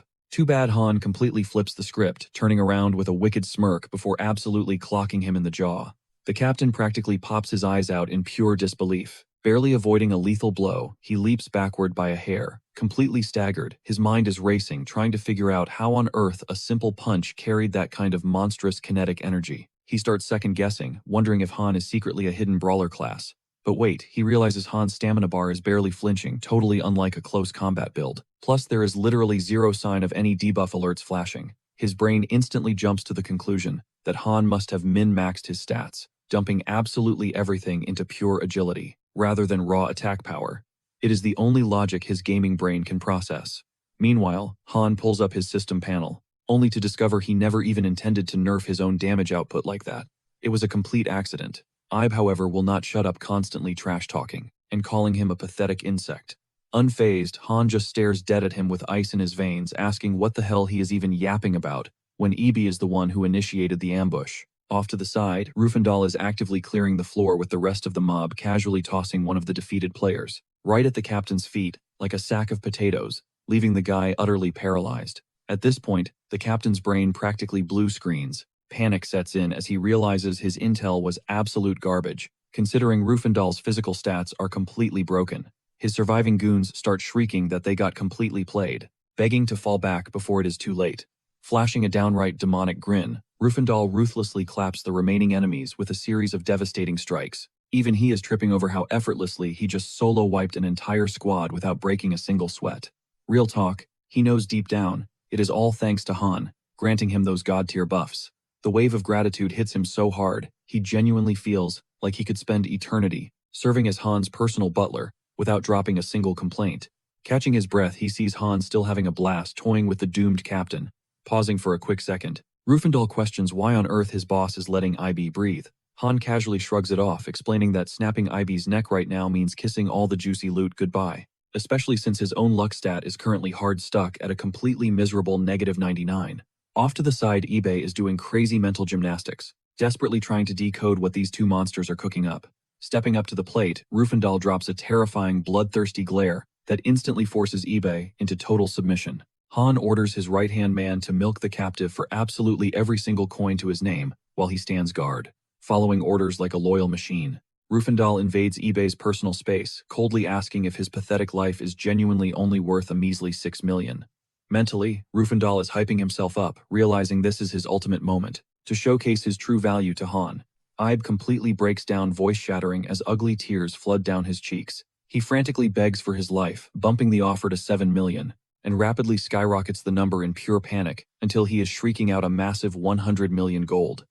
Yet Han stands there, looking completely bored. He subtly cues Rufendal to squeeze the guy for no less than 130 million. Eager to look like an absolute unit in front of his boss, Rufendal flares up a bone-chilling aura, lecturing Ibe that putting a price tag on backstabbing is going to cost him a premium, especially to cover the serious emotional damage they had to endure. He drops the final ultimatum at 130 million, framing it as a totally reasonable settlement fee. Shaking like a leaf in a hurricane, eBay violently nods, promising to wire the entire 130 million right away as long as they let him step into the official safe zone first. Rufendal practically laughs in his face, mocking the captain for being completely oblivious to the fatal reality of his current situation. That one savage reality check completely crushes eBay's remaining hope. Tossing over the cash, he pathetically tries to make a run for it. Han just tilts his head silently, judging the miserable dash for survival. Sprinting away, the captain is already plotting his massive revenge arc, swearing to make them pay for this ultimate humiliation the second he hits safety. Unfortunately for him, Han knows exactly how to handle a filthy snake. As far as the duo is concerned, letting him walk away without lethal consequences is simply out of the question. Han makes the final call to delete his character right then and there. Launching forward like a totally unhinged predator, Rufendal screams out that he is stepping up as the agent of karma today. While the pathetic captain cries for a mercy that is never coming, Rufendal secretly wishes the guy has enough health points to survive just one hit, so things stay somewhat entertaining. Ultimately, though, he completely vibes with Han's ruthless leadership style. He ends up obliterating the captain with one single, devastating strike, feeling slightly bummed out that the fun ended way too fast. As the defeated Ibe metaphorically cries over his dropped inventory scattering across the floor, an absolutely glowing Rufendal sweeps through, vacuuming up every single piece of loot in sight. The desperate captain literally tries to buy back a highly specific drop for a staggering 1 billion gold, but our guy is completely unbothered. Feeling that this mysterious item carries some serious weight, he processes the massive bribe only to coldly reject it without a second thought, leaving the shattered captain to rot in absolute stunned silence. The guy is screaming, demanding to know if Rufendal even grasps the sheer power in his hands. But Rufendal, he could not care less. His only goal is dumping this entire haul, straight at the feet of his absolute idol. He drops the loot right in front of Han, casually dropping the bomb that the captain was desperate enough to offer a cool 1 billion gold, just to snatch back a single item. Han lazily sifts through the glowing drops, but the second his gaze locks onto that specific artifact, his brain straight up flatlines in shock. Both Han and Rufendal crowd around the mysterious pouch they just bagged, squinting hard. Rufendal's face twists into absolute confusion, clearly clueless about what the heck is sitting in front of them. Han, on the flip side, is getting super weird vibes. This gear belongs to the second phase. Stuff top-tier players would literally go bankrupt for yet looking at it. It is serving major disappointment. He rips the bag open. The system immediately pings with the loot drop, revealing one steel gauntlet, a single taming ring, and a thick stack of 500 million gold. But even pooling all this together, the math is not mathing to a billion. Han wonders if there is some black market glitch, or hidden stats at play, but quickly shakes it off. Not his problem. Pivoting back to Rufendal, he drops the most casual bombshell offer ever, handing over 3 million gold if the guy agrees to become his personal minion. Rufendal acts like the heavens just parted for him, swearing his eternal ride-or-die loyalty with maximum dramatic flair. Smirking, Han tells his new lackey to kick back in Runia, and power level. The whole zone belongs to him now. Smash cut to Mount Runia, where Sia's eyes light up as she spots a familiar silhouette approaching. Her brother is back. Han nods in approval, relieved the whole squad survived without a scratch. Se Song chimes in, hyping up Sia's flawless raid-leading skills. When Han presses them for any sketchy local intel, Se Song spills the tea. The village NPCs are absolutely terrified of an insanely overpowered phantom beast roaming the sector. It already one-shot a legendary hunter NPC, and a full squad of level 50 players got completely deleted trying to clear its questline. Han's eyebrows pull together. Zero leaks about this raid boss have dropped on Olympus Mania or the hidden web forums. Se Song shoots him this wide-eyed, hopeful look, basically begging him to solo the beast. Flash forward 3 days. Han, Sia, and Se Song are trekking through the brutal terrain of Carginus Mountain when they get ambushed by a feral mob. Mid-combat, Si-Song completely pops off with her necromancy hitting a solid level 23. Sia, chilling at level 33 now, glances at her brother and admits his party buffs are broken beyond belief. She totally gets why casuals avoid this peak like the plague. The survival rate is absolute trash. Han nods low-key, admitting the difficulty spike is way steeper than he calculated, but gives the girls massive props for not folding. As dark energy swirls and Se-Song revives the mangled beast into her undead army, Han gives her a side-eye, asking if spamming that summon skill is going to bankrupt her mana bar. She literally waves the concern away, bragging about her massive mana pool, and suddenly reveals an entire battalion of shadow warriors hiding in the mist. Their synergy is off the charts. Han scans the terrifying sea of over 200 undead, and whispers that she is an absolute menace. Out of nowhere, Se-Song stops dead and announces they hit the drop point. A colossal stone wall blocks out the sun, completely cutting off the trail. Han squints at the dead end, roasting her mini-map navigation skills. Not even breaking a sweat, Se-Song smirks and insists the coordinates are dead on. Sia stares up at the vertical nightmare, asking if they seriously have to free climb this thing. Han floats the idea of aerial magic, but Sia shuts it down. The whole zone is heavily anti-air. While they stand there, cranking their necks upward, Se-Song points a single finger at the summit. Initially, Han is just looking at empty clouds, but then the shadows shift, revealing the colossal silhouette of Keria, the undisputed apex predator ruling over Carginus Mountain. This flying tank mutated its strength and brainpower by gorging on glowing loot drops. And somewhere along the line, the giant bird figured out players are basically walking treasure chests, sparking an obsession with hunting humans. Han throws out an arm, ordering the squad to stay put. Suddenly, Keria screeches, but it straight up sounds like a clucking chicken. The goofy noise triggers a light bulb moment in Han's head about a recent loot drop. Just as his fingers brush his inventory, a massive shadow blots out the sun, and razor-sharp talons rip him off the earth. Sia and Se-Song scream his name in absolute panic. Suspended hundreds of feet in the air, Han locks eyes with the beast and catches this unbelievably cocky, mocking glint in its gaze. That flips a switch. Nobody makes a fool out of him, especially not an overgrown pigeon. He immediately charges up his most devastating brawler skill. The system violently pings, wiping out 50% of the boss's health bar. The eagle shrieks and releases him, but Han completely defies gravity, locking his hands around its massive claw. The monster thrashes in agony. Vaulting right onto Kiria's back, Han confidently announces he will let the beast live, but only if it signs a lifetime contract as his minion. Without missing a beat, he winds up a punch using that cursed steel gauntlet, the one built to multiply pain receptors, and delivers a bone-crushing blow. The system interface flashes red, 80% damage inflicted. Down in the dirt, the girls watch the aerial smackdown in total shock. Out of nowhere, a glowing prompt appears in Han's vision, suggesting the Ring of the Tamer. He slides the band onto his finger. The artifact's ultra-rare single-use taming mechanic immediately activates a feature usually hard-locked for dedicated beastmasters. The system instantly calculates his maxed-out intelligence stats, supercharging the success rate. Kiria's aggression drops to 0. Now all he has to do is slap a name on this boss to finalize the soulbind. Casually swiping through his updated pet menu, Han smirks and mutters that beast taming is honestly a walk in the park. Seong arches an eyebrow, totally skeptical. He straight up asks if Han is secretly hiding some rare beast tamer class. Han just shoots him a deadpan look and shakes his head no. It is all thanks to the crazy loot he bagged recently. Seong flashes a smug smirk, totally roasting him for being hard carried by his inventory instead of raw talent. Suddenly, the holographic interface flashes with the stats of the creature, an S-rank beast. But there is a huge catch. This thing literally eats monster cores and pure gold, making it a flying feathered money pit. Han freezes doing the mental math on whether he actually wants to go broke.